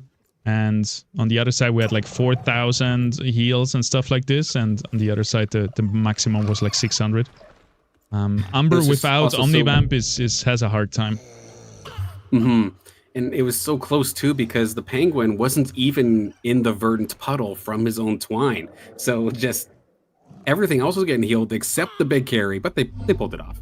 But how about now? We're going to see probably one person, one way or another, get eliminated here. Yes, finally our bloodthirst will be clenched versus Furies versus Lamco right here. We got the Air versus the Rogues, which is usually a very tough fight for the Rogues. But yeah, as we have seen, Furies has this Slash-In and is gonna jump in here. The Malura is gonna get a huge taunt off. The Ramfight gets a huge cast off as well, and it is looking pretty balanced here so far. Only the Malura and the Slash left, but those are the 2 units that you want to have on your side at the very end. And yep, Furious takes another one, takes down Lemko. I'm a Fishy falls with -1 HP as well. And Furious made it into the top 2 with 1 HP. Are you trying to rage bait me by saying that that was balanced? No, I'm just kidding. But just, again, a beautiful fight there. Once again, good on Furious to be able to pull this off. The Ram fight 2 just had such a solid Omega.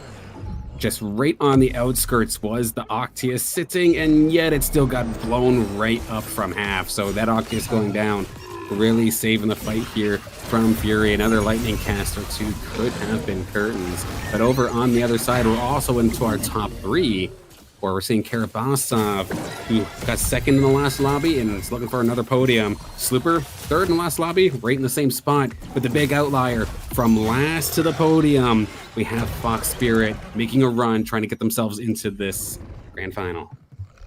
Beautiful, love to see it. Kirito in the chat reminds of... Oh, yeah, wait, sorry. I have some hotkey bound to my keyboard, so... That's when it goes sideways. Kirito in chat saying, oh, he almost forgot how much the spectator game, the spectator mode actually changed the game for our tournaments, because now we can see how it used to be when we have to spectate through Discord.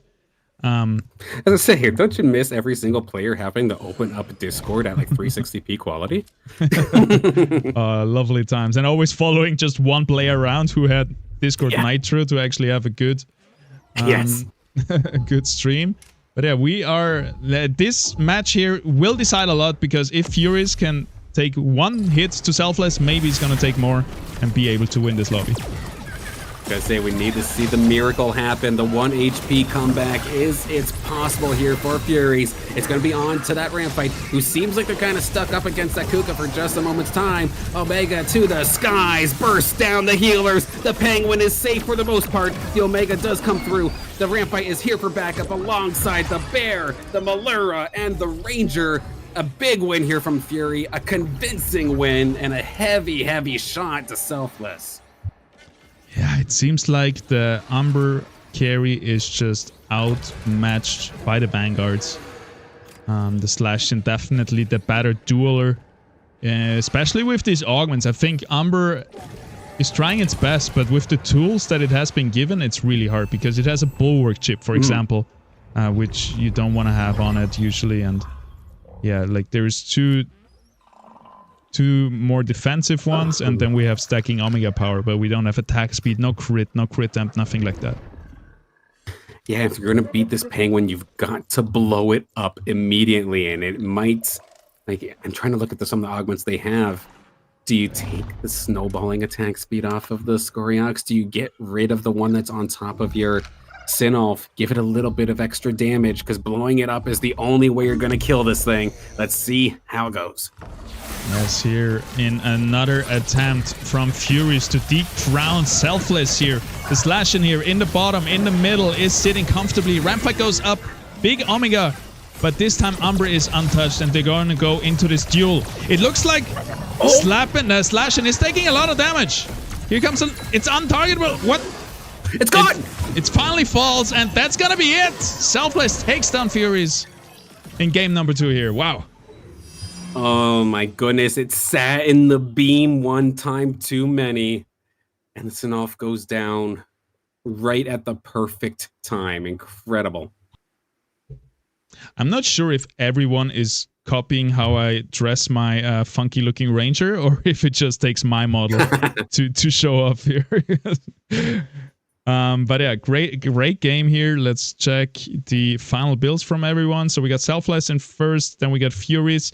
And Selfless, that was, by the way, the player that we saw pick this Water Matrix, and that went into this with the Inversion Void Reactor. And it seems like it paid off in the end with 8 water plus a Ripelands that casts constantly, right? Every 2 seconds it throws out a sting, which gives so much extra extra mana, extra energy to your units, and takes away so much from the enemy team.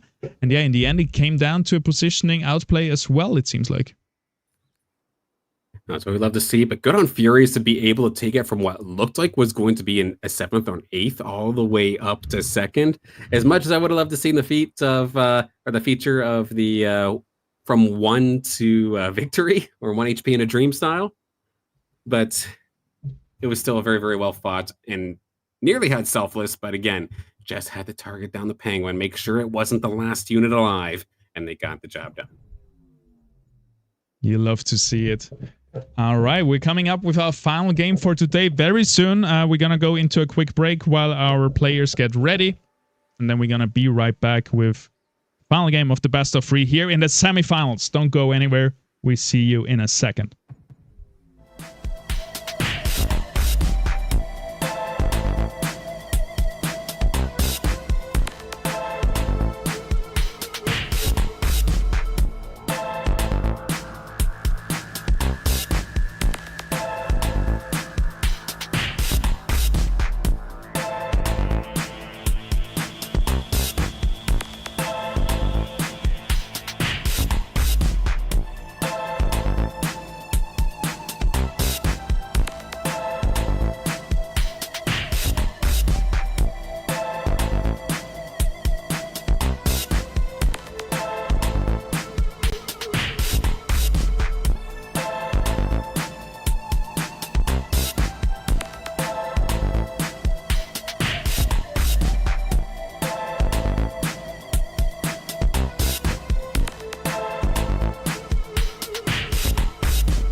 welcome back, ladies and gentlemen. We have game number 3 in the best of 3 semifinals here in the IPL 500 coming up in just a minute.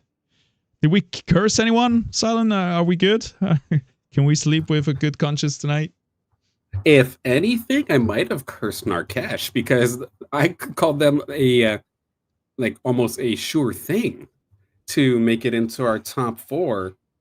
And then I was making the comments that I didn't think that Hollow was going to hold their own. But if anything, it seems like I've kind of reversed it here. Narkesh fell, I think, in 6th or 7th in the last game and did not really get to hold their own. Fox Spirits jumping up a bunch. Hollow was still on the podium, I believe, in that last one. So they had a very, very solid result. And they're doing good. So I might have inadvertently cursed, but I didn't do the curse I was thinking was going to happen. Or my curse to Hollow is working exactly as intended. Depends on how cocky I want to be about it. Everything is cursed is what I'm taking away from this. And we have Selfless in, I'm not sure. I think it's first big tournament appearance right here. First semifinals here, dominating the lobby. And if he doesn't completely throw it away next game, seems like he's going to go into the grand finals. I'm a fishy just behind him, so those two definitely looking really good in lobby number 2. Hoshi, Lemko, and Furies kind of sitting here, fighting for the bubble, kind of, those 3. And then Sota, iNostalgia, and Thanatos, they have to step it up if they want to make it into the top 4. And yeah, on the other side, we have a similar deal with Karabasov sitting comfortably in first with 3 points ahead of the second place, which is really good for him. And then we have Hollow and Slooper here, comfortably in second and third. And then we got Frodo, Fox Spirit, kind of fighting for 4th. And then the bottom, Narkesh, Lynx, and Guzera have to step it up if they want to make it into the top 4. Yeah, and that's like a pretty considerable gap too between, say, like 3rd to 5th. Already having the 4-point gap there. A lot of these players down in like 5th and lower, even if they had the game of their life, could still be like points out if everybody in the top 4 still does a-okay. But who should we spectate? We'll have to see. According to the backend, Quant's giving us the update. Match 1 started, but match 2 has not yet. So if we want to go now, let's go for match 1, it looks like. Oh, match 2 was short to follow. So if we do have our pick here, I don't know. Personally, I was going to vote for match number 1 anyway. And since they are ahead, perfect. Let's do it. Okay, with our double lobby coverage, of course, if lobby 1 finishes early, we could always hop over to number 2 for the finale. Exactly. We got Abyssal Basin here for lobby number 1. Fingers crossed for Brightland Steps for lobby number 2. That'd be the perfect case in terms of maximizing the amount of thing we get covered, or amount of coverage we get. All right. Transition. But of course, it is all luck at the end of the day here. And right in time, just before weapons get picked. Nice. Yes, sir. That's the first PvP round that we're watching right now. For me personally, this is one of my favorite rounds. This is usually where I get my whole brain to work on this min-maxing, trying to figure it out and trying to go on a win streak. Because I think the game plays itself so much easier if you just, start with a win streak from round number 3 onwards. Now, don't be stupid, but how funny would it be if I just decided not to take a weapon, keep my pistol, but my pistol gets a bunch of burst damage with no augments? Okay. Wouldn't that be funny? Kind of like the Lynx version of the weapon. Yeah, you might get a little bit of a big spike early, but then you can't really synergize it with anything. I like it. It'd be terrible to balance, I'm sure, but it sounds fun. Yep. Okay, we have the weapons coming in. We got double Boomerang Firefighter for Lynx and Guzera. We have the Earth Scion weapon for Karabasov here. Haven't seen that yet. Currently our lobby leader, so interesting to see what he will make of it. Emberling Rod coming again from Fox Spirit, which he used in his first game, I believe, where he went last. So let's see if he can redeem himself here. We got the Fire Scion weapon for Narkesh. Water Fire for Hollow, Water Scion for Slooper, and then Water Bulwark for Frodo. And of course, seeing so much fire, I guess, isn't a surprise. I'm thankful that the back-end team here has been keeping track, actually, of every team comp essentially played throughout the main event stage of the tournament. And sure enough, Arcanite Inferno has been the most played 33 times already here in our tournament. Wow. Followed up very, very closely by Vanguard Verdant. So I'm seeing Just so many today. fire things here.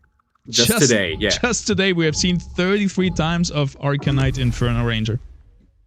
That is nuts. And then 32 Verdant Vanguard.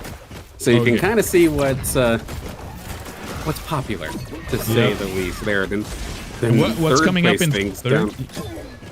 It's Berserker Mud. So Berserker Mud. All right. How many times there?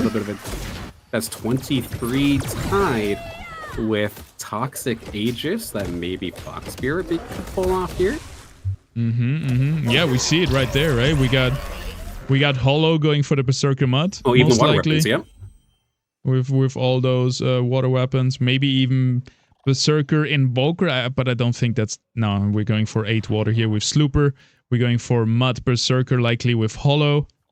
Karabasov with Earth Scion, I'm not sure what's that gonna be. Right now it's Granite, so early Ranger connected to a composite trait, which is always good. We have Narkesh likely going for Inferno, Arcanite, maybe Phantom even, but I don't think that's very common. And yep, then we do have Inferno Arcanite probably coming out also from Guzera and Lynx. And the funny thing is, though, is because it's so popular, its win rate isn't necessarily very good. Under 50% win rate for both the Inferno and Verdant, but it's probably because they're always contesting each other, and this includes every player in the lobby. Yeah. But funny enough, the one thing, actually, that has a 100% win rate, and it's been played more than once, is Vanguard Dust. Oddly enough. Vanguard and Dust. then the one thing that I see here with a 0% win rate, and I joke about it all the time about it being not so good. Wildfire. Oh, that's sad. 0%. True, Wildfire is not a thing anymore currently in this patch. And by the way, when we talk about win rates for all these statistics for this tournament, we're talking about top 3. So not... Because you could say win rate with actually winning the lobby or with making top 4, but in this case it's top 3. Yeah. This makes sense. But I'm still F then for all those with 0%. Yes.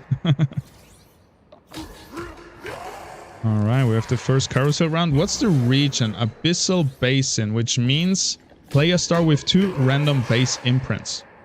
Oh, jeez. Fighter and water for Hollow. Into a mud comp, that's pretty sick. Yep, that's pretty good. We got Fighter here for Slooper. Fighter in general is really good. We got double Scion coming out for Narkesh. Oh, that's like completely against what they play. Yeah, he went for Fire Scion Gauntlet, I guess. So easy 4 Scion here for him in the early game. Not too bad, but very, very polarizing draw here. We got another Fighter for Guzera. Empath for Karabasov. Double Fighter for Lynx. That is very lucky. Another squeeze? And already? Squeeze. Love to see these it. 1% hits. And Bulwark for Fox Spirit. Fox Spirit starting out with a win streak. He must be very happy about this. Absolutely. Best chance to get themselves into that top 4, currently sitting at 5th as we watch a battle between our bottom 2 as of this moment. Slooper essentially full water with the exception of that Groko and doing a fantastic job of just pulling on through. That's the one thing when your mud squad isn't necessarily built up completely yet, especially going up against Hyper. That's kind of a bad time. Yep. Maybe some of you don't know yet. In Illuvium we have the affinities, the base affinities counter each other. You can see it right here. So Earth counters fire strongly and nature by 1, and then it goes on in the circle. So when I say it makes your battle against them super effective. Yeah. So for example, what we just saw was water versus earth, which makes water have somewhat of an advantage. It's not like you can still win with earth versus water, but it's gonna be much harder. Absolutely. Here we have a Lynx. This time it's gonna be the Stoic Lynx. Later on it's gonna be the Water Stoic Lynx, and yeah, holding the line really well here for the side of Frodo. And gonna be easy win here versus Slooper. Yeah, the water just kind of getting taken down in this instance here. They could not reach that Lynx for the life of them. And that's kind of where the Bulwark Lynx sort of stands. While the other Lynxes, like, we can see some sort of late game viability if you put the right augments onto it. The Stoic Lynx in particular, unless legendary augments are involved, kind of falls off. We saw the incredible, unkillable Terra Lynx, I think it was last IPL. But again, you need to get legendaries involved to really make it work late game. But the next fight up here, Lynx versus Slooper. The shock's online here for Lynx. Let's see how it goes. Let's see if the Squiz can again dominate here the early game with the shock damage. First cast comes out, doesn't get a reset, but already at well over 2,000 damage compared to the dash on the other side, sitting at just above 1,000. Here comes another cast though for both of the damage dealers, and that's gonna be it. Dash tried its best, but way stronger board here coming out from Lynx, sitting at 95 health at the top. And they're right there at the point of even getting 6 fire, which would put them on like the full max thresholds. That would be so devastating if they're able to get that. I currently just absolutely love playing 6 fire and just splashing whatever shock I can possibly muster, even opting for the shock over the potential Inferno, but at the same time, never mind, that's still an ace, it's not an Arctase yet. Maybe we'll see that swapped once the ace is evolved, but we'll have to see in just a moment's time here between our top 2. How's this going to go? Yep, last minute changes coming out, so now 6 fires on the board versus the 2 Stoic Lynxes here on the side of Frodo, so that's going to be a very interesting fight. Let's see the damage charts. Who is gonna dominate this? We're gonna see the fire just having superior damage here in the early to mid game. Both Stoic Lynxes are dead, and there is still a lot of damage for the side of the greens. And that's gonna be it. One last cast from the Squiz to seal the deal and give Lynx here just another win against his enemy Frodo, who was on a win streak. So this is a tough loss for Frodo. Combo breaker indeed here for Frodo, but still sitting rather nicely here in this lobby. But as of right now, it's Hollow hyped down at the bottom. I don't know about you, but personally I feel like we can consider Lynx our first king of the hill of sorts into this one. But Hollow, a little bit of a rough start, but it looks like they won their last fight. As we take a look, the replay is here. And let's see, you have the 2 Stoic Lynxes. That's a lot of health, that's a lot of defense, but it did not matter when you can just shoot the things that are the furthest away from you. It ends up being that Archos and then a couple of these other squishier Illuvials. Yes, sir. I'm glad we got the replays back. There was a little bit of technical issues, but here we have it. And yeah, this is not the most exciting fight yet, but definitely a nice one to see and to analyze a little bit more. I want to see the ace flying across the battle board right now. Yep, doing a decent amount of damage, and just, yeah, the 6 fire is a huge power spike, it feels like. Very similar to the 6 air and stuff like this, which I guess was kind of the intention behind it. And even though the carpet bomb there from the ace wasn't necessarily the best angle, it at least got it into an extremely safe position. That thing was just free firing that entire time. And just with that additional now max health damage attached to it, it is incredible. This one I'm looking forward to, though. Narkesh versus Hollow. We've got Mud, not completely formed Mud just yet. It looks like the monk here is just on the outside looking in. Let's check how many monkeys here are in the... Nobody else really goes for the monkey. No one. Yep. That looks like he's definitely gonna get those 4 muds sooner or later, because he's still just below 70 health. So has a little bit of time, but can they hang on to this one? The Inferno has been procced now that that ace has evolved into the Arctase. Where is this Arctase going to fly? Right across everybody, specifically on top of the Apon and that Monkier. As they focus down the ace, it lets that Polar Bear go nuts right onto the Monkier. The big damage is gone. It's just a matter of dealing with the Ranger, and Pyre is going to shoot for free, nice and healthy in the corner, giving Narkesh the win. Yes, sir. I think a little bit of a positioning problem here for the Arctase, which casts way too late. Usually I like to use it as a tank, because usually before it gets focused down, it will take to the skies and fly away from all the damage. So usually you can utilize its health bar really effectively. That is as long as there is no ranged units attacking it, because it won't reset those attacks. Yeah, definitely kind of acts like a little evasive tank of sorts. But oh, look at that. Still has all the damage. And what was that? Oh, hello, beautiful. The Stoic Hydra Lynx is here in all of its beauty and glory. Has a tank augment. It's nature and fire at the same time, because screw the rules, I have augments. It's water, nature, and fire. This is a rainbow lynx if I ever seen one. And it's gonna... I am all the starters. Yeah. All the starters mixed in one. And yeah, here versus the 3 mud, it's gonna be an interesting fight. I think the Lynx here got it, because it also has the the Riptorus to back it up. It's all gonna be depending on this Gorilla, and if this Gorilla can just one-shot units. But the Riptorus is on it, and it's gonna take it down. And with that, the main damage dealer for the muds is gone. And that's gonna be surely it for Hype here, taking a big chunk of damage. And I think we're gonna see him roll very, very soon. And that was just beautiful. All the damage, with the exception of the Gorilla, was just stuck on that Lynx for an eternity, and it only brought it to just below half. That is absolutely ridiculous. And it's kind of how it goes here when you get that stage 3 Stoic Lynx for at least a little bit. It did, of course, help that it did have that tank augment that you did just hover there, where the more things that focus it, the more resistances it gets. But for this mid game, it is going to shine, but it's going to be up to what kind of augments it receives to see whether or not this thing actually can hold the line in a late game scenario. Considering it's the water style Lynx, it's not going to be as naturally attuned to being like the best like super tank, like super unkillable, like the Terra Lynx that we saw from before.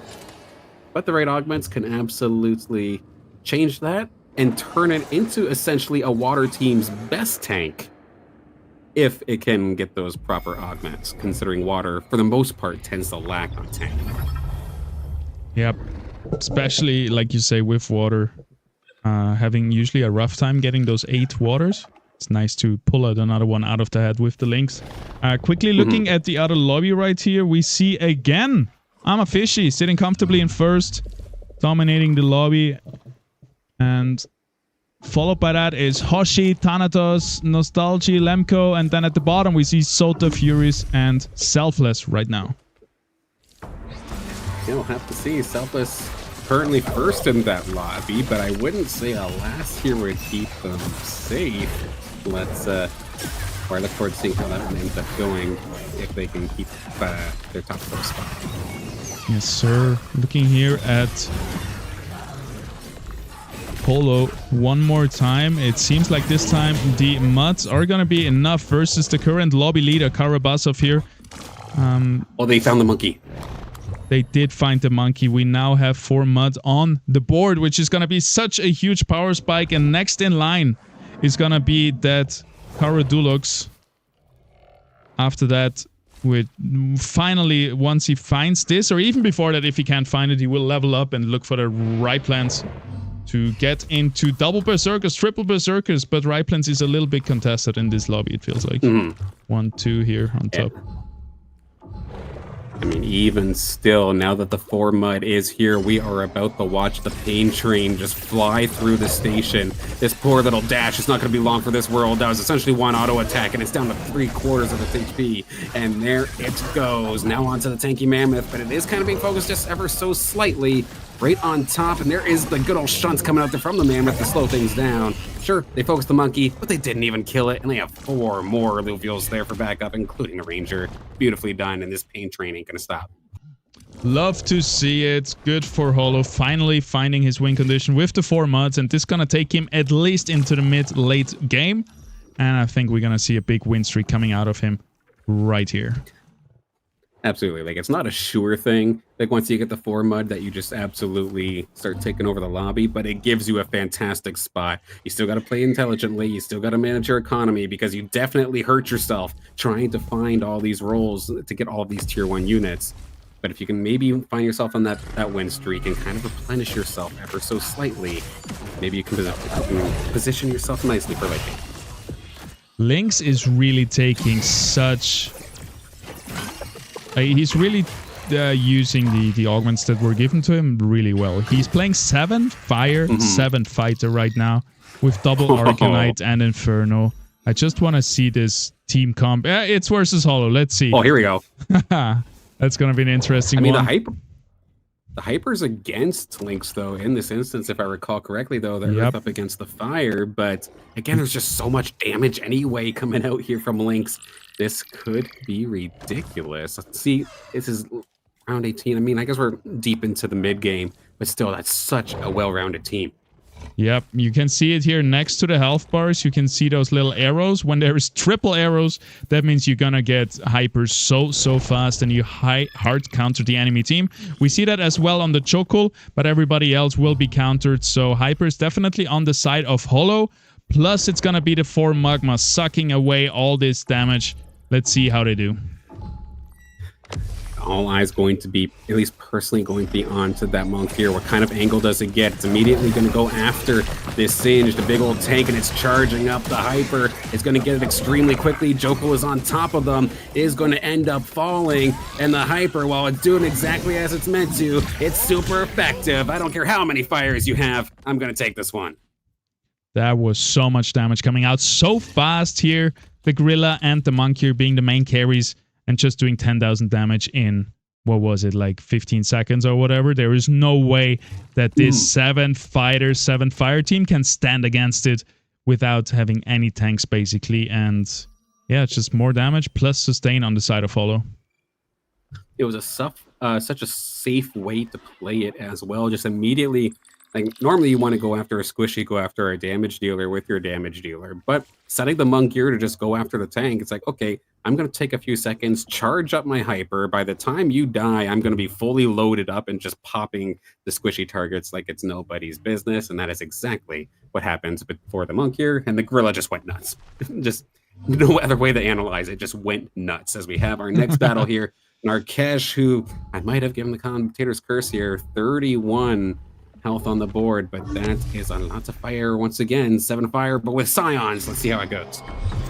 Eyes here on the prize, which is the Riptorus, going onto the mat to see how fast it just melts it down.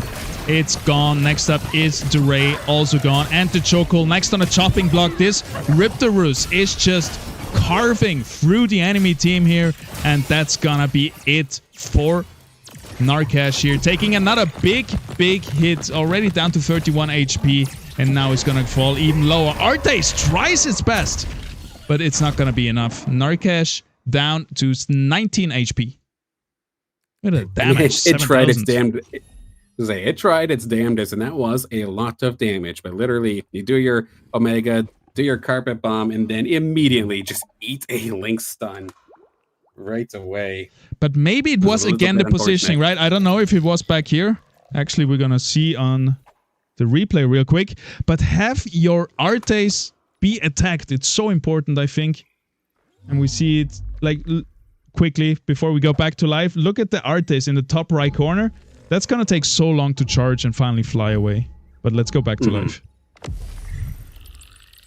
And now we have You can see it here Narkesh too. once again here versus Fox Spirit. The Architects is going to be essentially untouched in the background, but Fox Spirit does have that Emberling Rod. Did a pretty decent amount of damage here onto the front line. The shocks are raining on down. It's a rather even fight here, and it's looking pretty decent for the bunker of Fox Spirit, but the fighters, they're getting closer to the squishy targets. Fernite is not going to end up getting touched. Too many shocks, too many shots there coming on through from that Octius, and Fox Spirit is going to hang on. We have 2 on death's door now, as Narkesh is at 4, Gazera's at 5, and Narkesh needs this now if they want any chance of making top 4. If they get out, they're done.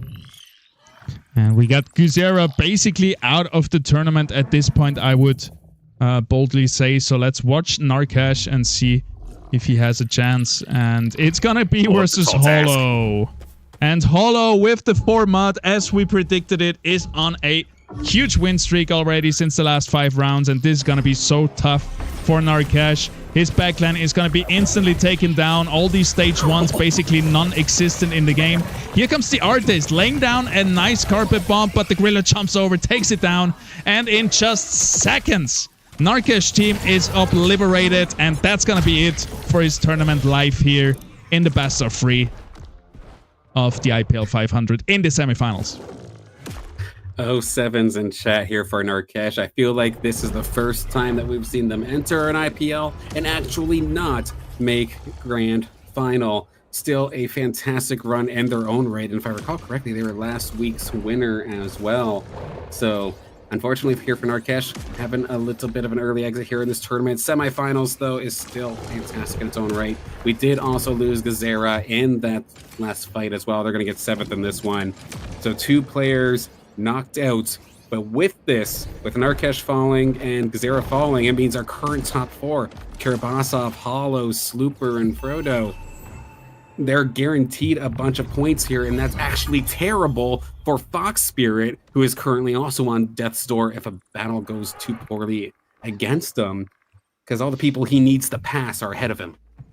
Yes, I think Fox Spirit at this point almost has to win the lobby, which is going to be tough, especially he's playing a Wildfire Invoker Ranger, so let's follow him along a little bit after we check out the other lobby here. What do we see, Sawan? So in this instance here, I'm officially leading alongside Element KO and Hoshi, but the big problems here for Sota and Fury, currently 5th and 6th, trying to break their way in, but are constantly running over and tripping over each other, considering they're contesting each other essentially yet again. Sota is forced into a different rogue style with Malura instead of having Twine, because Inustology also stole it as well. So neither of these rogue teams are in optimal positions. Having to use a Caradulox instead of a Twine, Furies and Sota are in an absolute rough scenario. Yep, it's gonna be tough for Furies here to make the reverse sweep happen again. I think he wanted... Does he have all the 4 mods together? That he does, so they have that going for them. Yes, so let's see if Furies can make yet another reverse sweep happening as we go back to the live match here and watch Slooper battle it out. No, actually Fox Spirit, I'm sorry. There we go.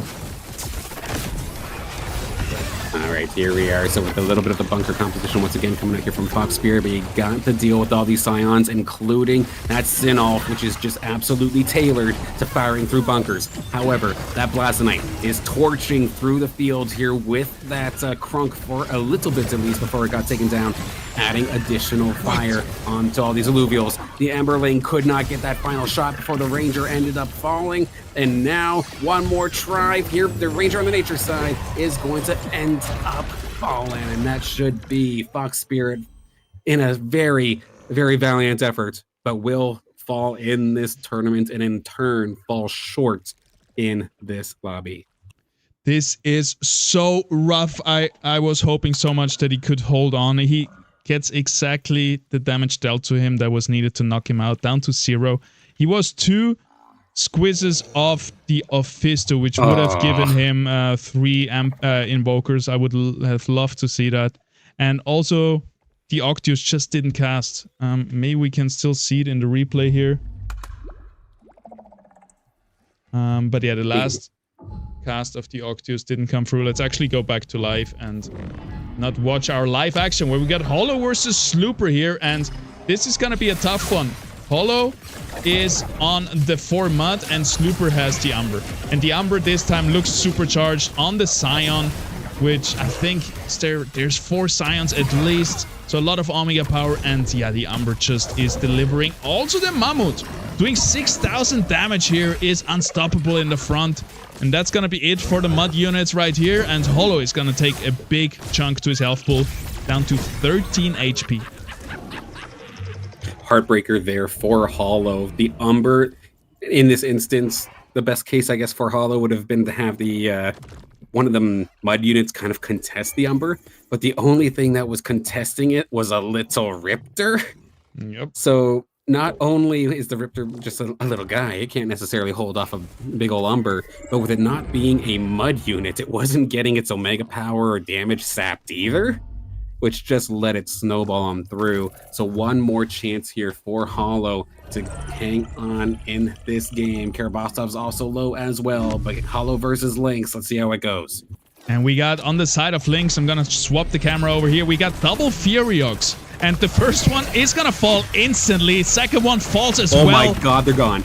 Riptorus and Ranger holding on in the backline though, and there is a Monarch which is doing so much damage. One more Carpet Bomb, but that is not gonna be enough.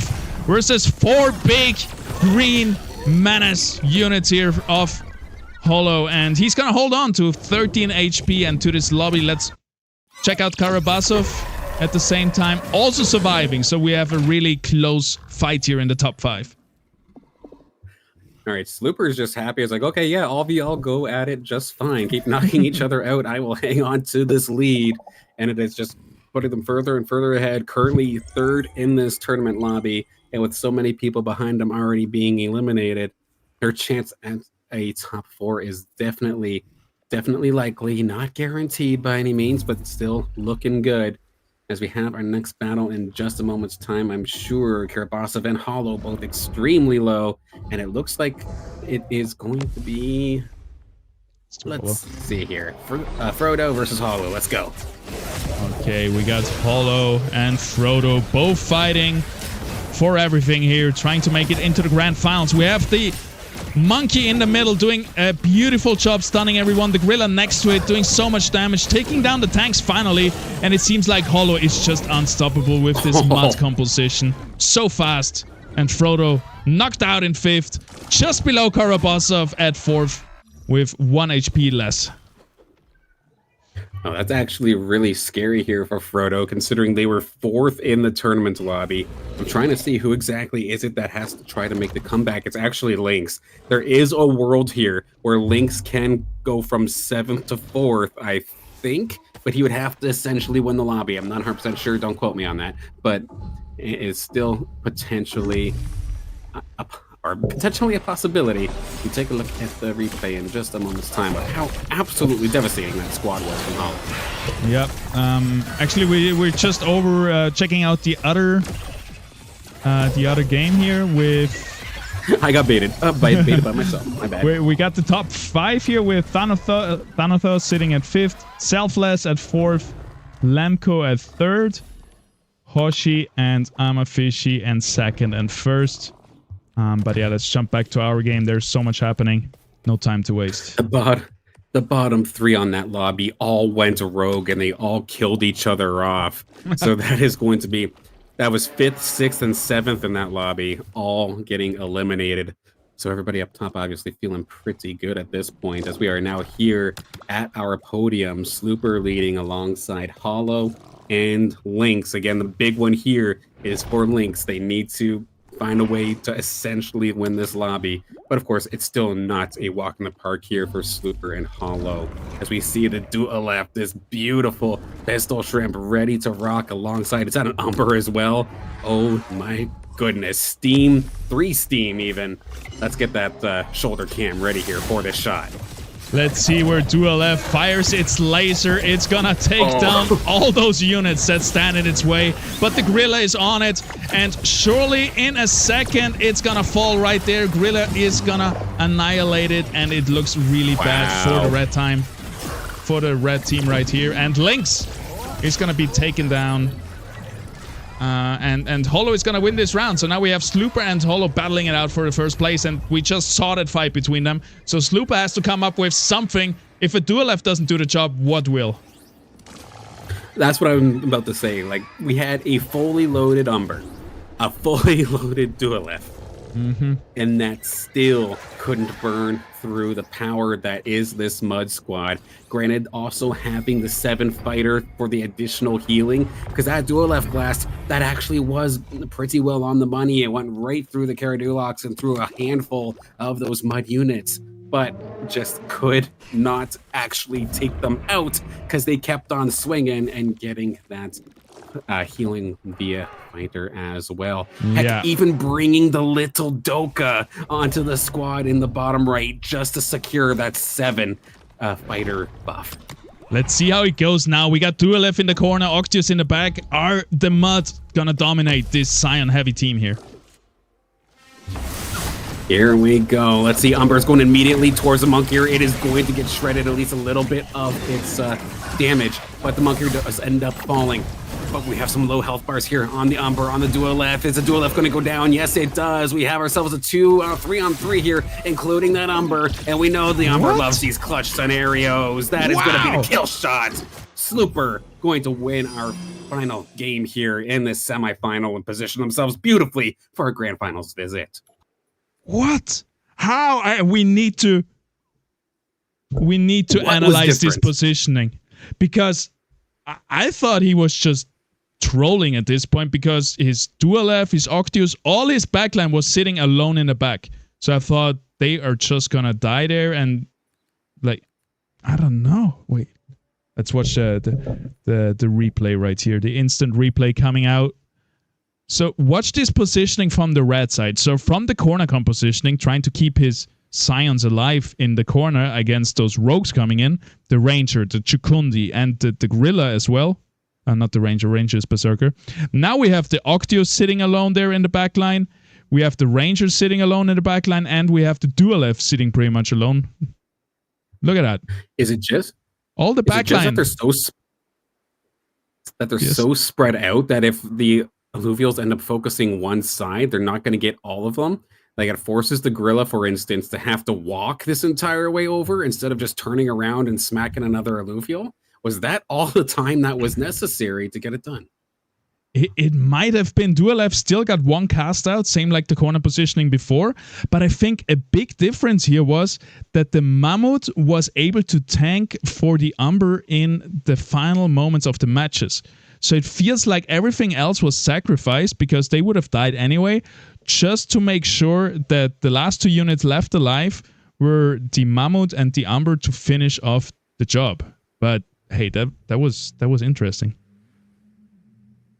It was absolutely incredible. And then I'm not sure what the next step might be, but I do have the lobby still going on the other side. But we are down to the podium. Our final 3 are here. So Perfect. We have I'm a Fishy, Hoshi, Selfless still in this game. LMNKO fell in 4th, Thanatos in 5th, iNostalgie 6th, Soda 7th, and Fury Hype in 8th. Let's see how we go here. We have first versus second, and there's the potential that this is going to be the last round no matter what. Everybody is within kill shot. Are you also stuck on a carousel? Nope, I am in game. Okay.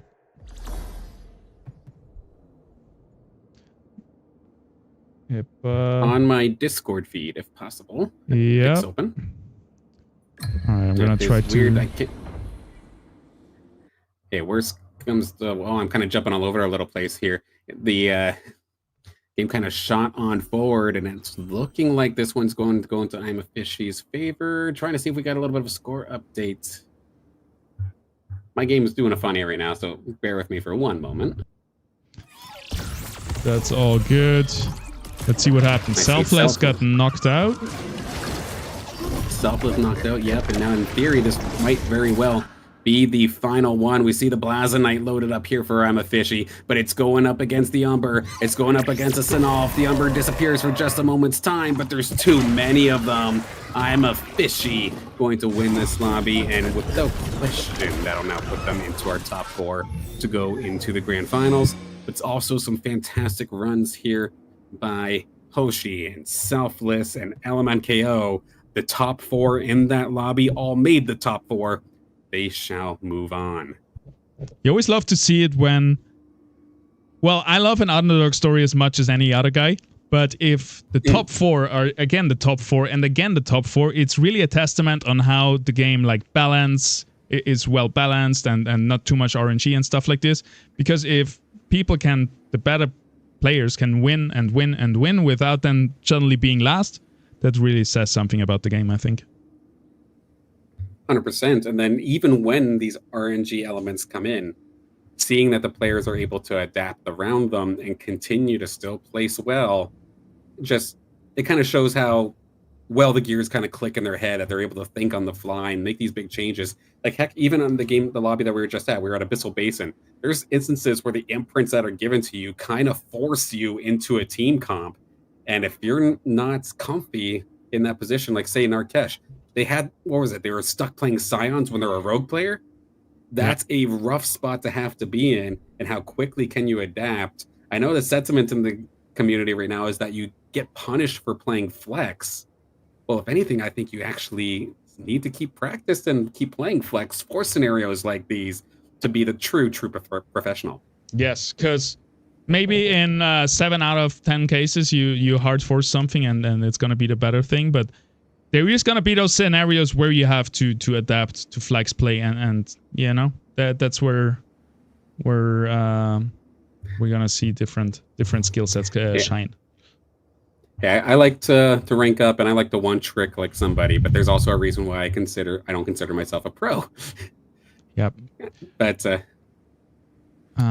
coming over to the sorry, go ahead. Finish it. Sorry. No worries. I was just gonna say, like, I could definitely understand having favorites, but you definitely got to be able to flex. Definitely. So coming over to the final scores here, I believe we have Lobby 1 with Slooper tied with Karabasov in first, 20 points. Nice. Then we have Hollow in third, just 19 points. So definitely a strong showing from these 3 players dominating this lobby. And then we have Frodo coming in at 14 points. Still a big gap to the 5th player, Fox Spirit, here at 11 points, who needed just a little bit more in this last match. Tied with Lynx, also at 11 points at 6th. Then we have Narkesh and Gusera at the bottom of Lobby 1. So firstly, I want to apologize to both Lynx and Narkesh. I basically, at the beginning of the stream, said, oh yeah, they're basically shoo-in, well, not shoo-ins, but they're almost basically guaranteed to be in every grand final. I am so sorry. I don't think they're gonna be hard on you. I'm sure they found their own mistakes. No, absolutely. But then looking at lobby number 2, I'm a Fishy leads the charge, Selfless, and at least the first appearance that we've noticed, I think you're on the IPL stream, making it into grand finals alongside Hoshi, LMNKO, all going to make it into our grand final here today. But unfortunately, fallen short here by rather considerable margin, actually. 5-point deficit to the rest of the field here for Furies, Nostalgia, Sota, and Thanatos. Yep. You love to see it, actually. I'm really happy when I see a big gap between 4th and 5th place, because then now it's not going to feel so bad to be 5th if you're just 1 point off or with a tiebreaker. Like, you're gonna feel bad about that. But here it's a very decisive semifinals, I would say. And yeah, I also love how it's mixed guilds going here into the grand finals tomorrow. Mm-hmm. We got double hype, double guild for the first of their appearance. I think they were just formed or just came in now with the tags. Mm-hmm. We got double Atlas as well, and this time it's Hoshi and Lemko, so we don't see them in many finals as well. And then we have Karabasov, looking like he's guildless at the moment, so make sure to reach out to him and offer him whatever it has to be for him to join your ranks, because he's been playing really good today as well, and we're gonna see him tomorrow also in the grand finals. No, it's leading up to an exciting grand finals because correct me if I'm wrong here, but I think the only repeat IPL winner in this lobby is Fishy. Yes. Anybody else I feel like has been finalists or either new to the tournament, new to the finals in general, or they've never won an IPL. They've just been finalists. So yep, Fishy definitely has the experience, and we know like the nerves are basically gone for them. They figured this out at least a little bit. Everybody else, I imagine, is going to be shaking, but there are some absolute killers here in this lobby. And personally, if it's not I'm a Fishy, I'm going to call my guess here right now. I'm going to guess Kirabasov.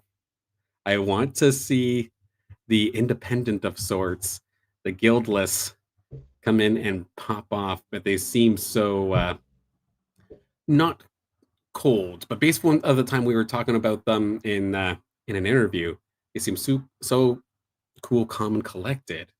I think they could actually pull it off. Hopefully, I don't curse them. so you can't say, "Oh, if it's not Fishy, it's this." Who is your pick? I mean, going based off of favorites, it has to be Fishy. Okay, but I would love to be wrong. All right. So if you had to bet money on it, it would be Fishy, but you're rooting for who was it? Karabasov? Yeah, I'm rooting for everybody, but I think that if it isn't Fishy, I feel like Kirabasov probably has the mindset and the enough of these IPL appearances, these finals appearances, that they'll have the coolest head. Yeah, that makes sense. I'm gonna 100% vote for Slooper. He has been dominating today. He was able to get 20 points.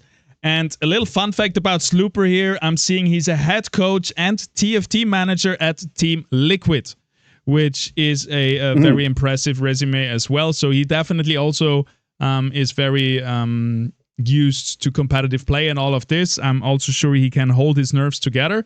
And yeah, I think he's going to be a very secret pick for his first IPL win tomorrow. No, absolutely. And I love to see that it's not a case of like, oh, the player got washed, so they became a coach. No, the coach is just as deadly as the player, and I love to see it. Yes, sir. That is the case. But I could only imagine the army of TFT players that he has in looms just waiting for like the next IPL 1000. That is the case. Next weekend, we have $20,000 on the line, but tomorrow it's going to be the grand finals here in the IPL 500 for $5,000, and it's going to be a big one. It's gonna be so big. I'm losing my mind and my voice here. I'm really excited for tomorrow. Silent, thank you for casting today with me. It was amazing. I think this really prepares us well for tomorrow. We have a bit of context. We know what's going on, and we know who to root for and what happened today in the semifinals. It's gonna be cool. Absolutely. Plenty of storylines. I love the fact that we have a lot of opportunities for first-time winners, but I would also love to see more I'm a Fishy dominance if it does end up going that way. Plenty of incredible things. Incredible patch. Seeing Fire being played as much as it is when, like you were saying earlier, it's been basically on the back burner. Nobody touched it like wildfire for like the last 3 patches. So now it coming out in full force here alongside the fire fighting weapon of all things is pretty interesting. And of course, all the rest of the game mechanics that have quickly changed to make our professionals, our amazing players, have to think on the fly or plan something new just here now for our grand finals. Exactly. Thank you, everybody, for tuning in. We're going to have more competitive madness tomorrow at 2 p.m. UTC. We're going to go live with the grand finals for the IPL 500. So we'll see you there. It's going to be absolutely crazy. Some of the best players in the world fighting it out on the battle boards in the Illuvium Arena Gauntlet. See you then. Big shout out to the IPL team, to Illuvium, and everyone who makes this happen. Big shout out to you, the viewers and the players. We see you guys tomorrow, and have a wonderful rest of your day. Adios.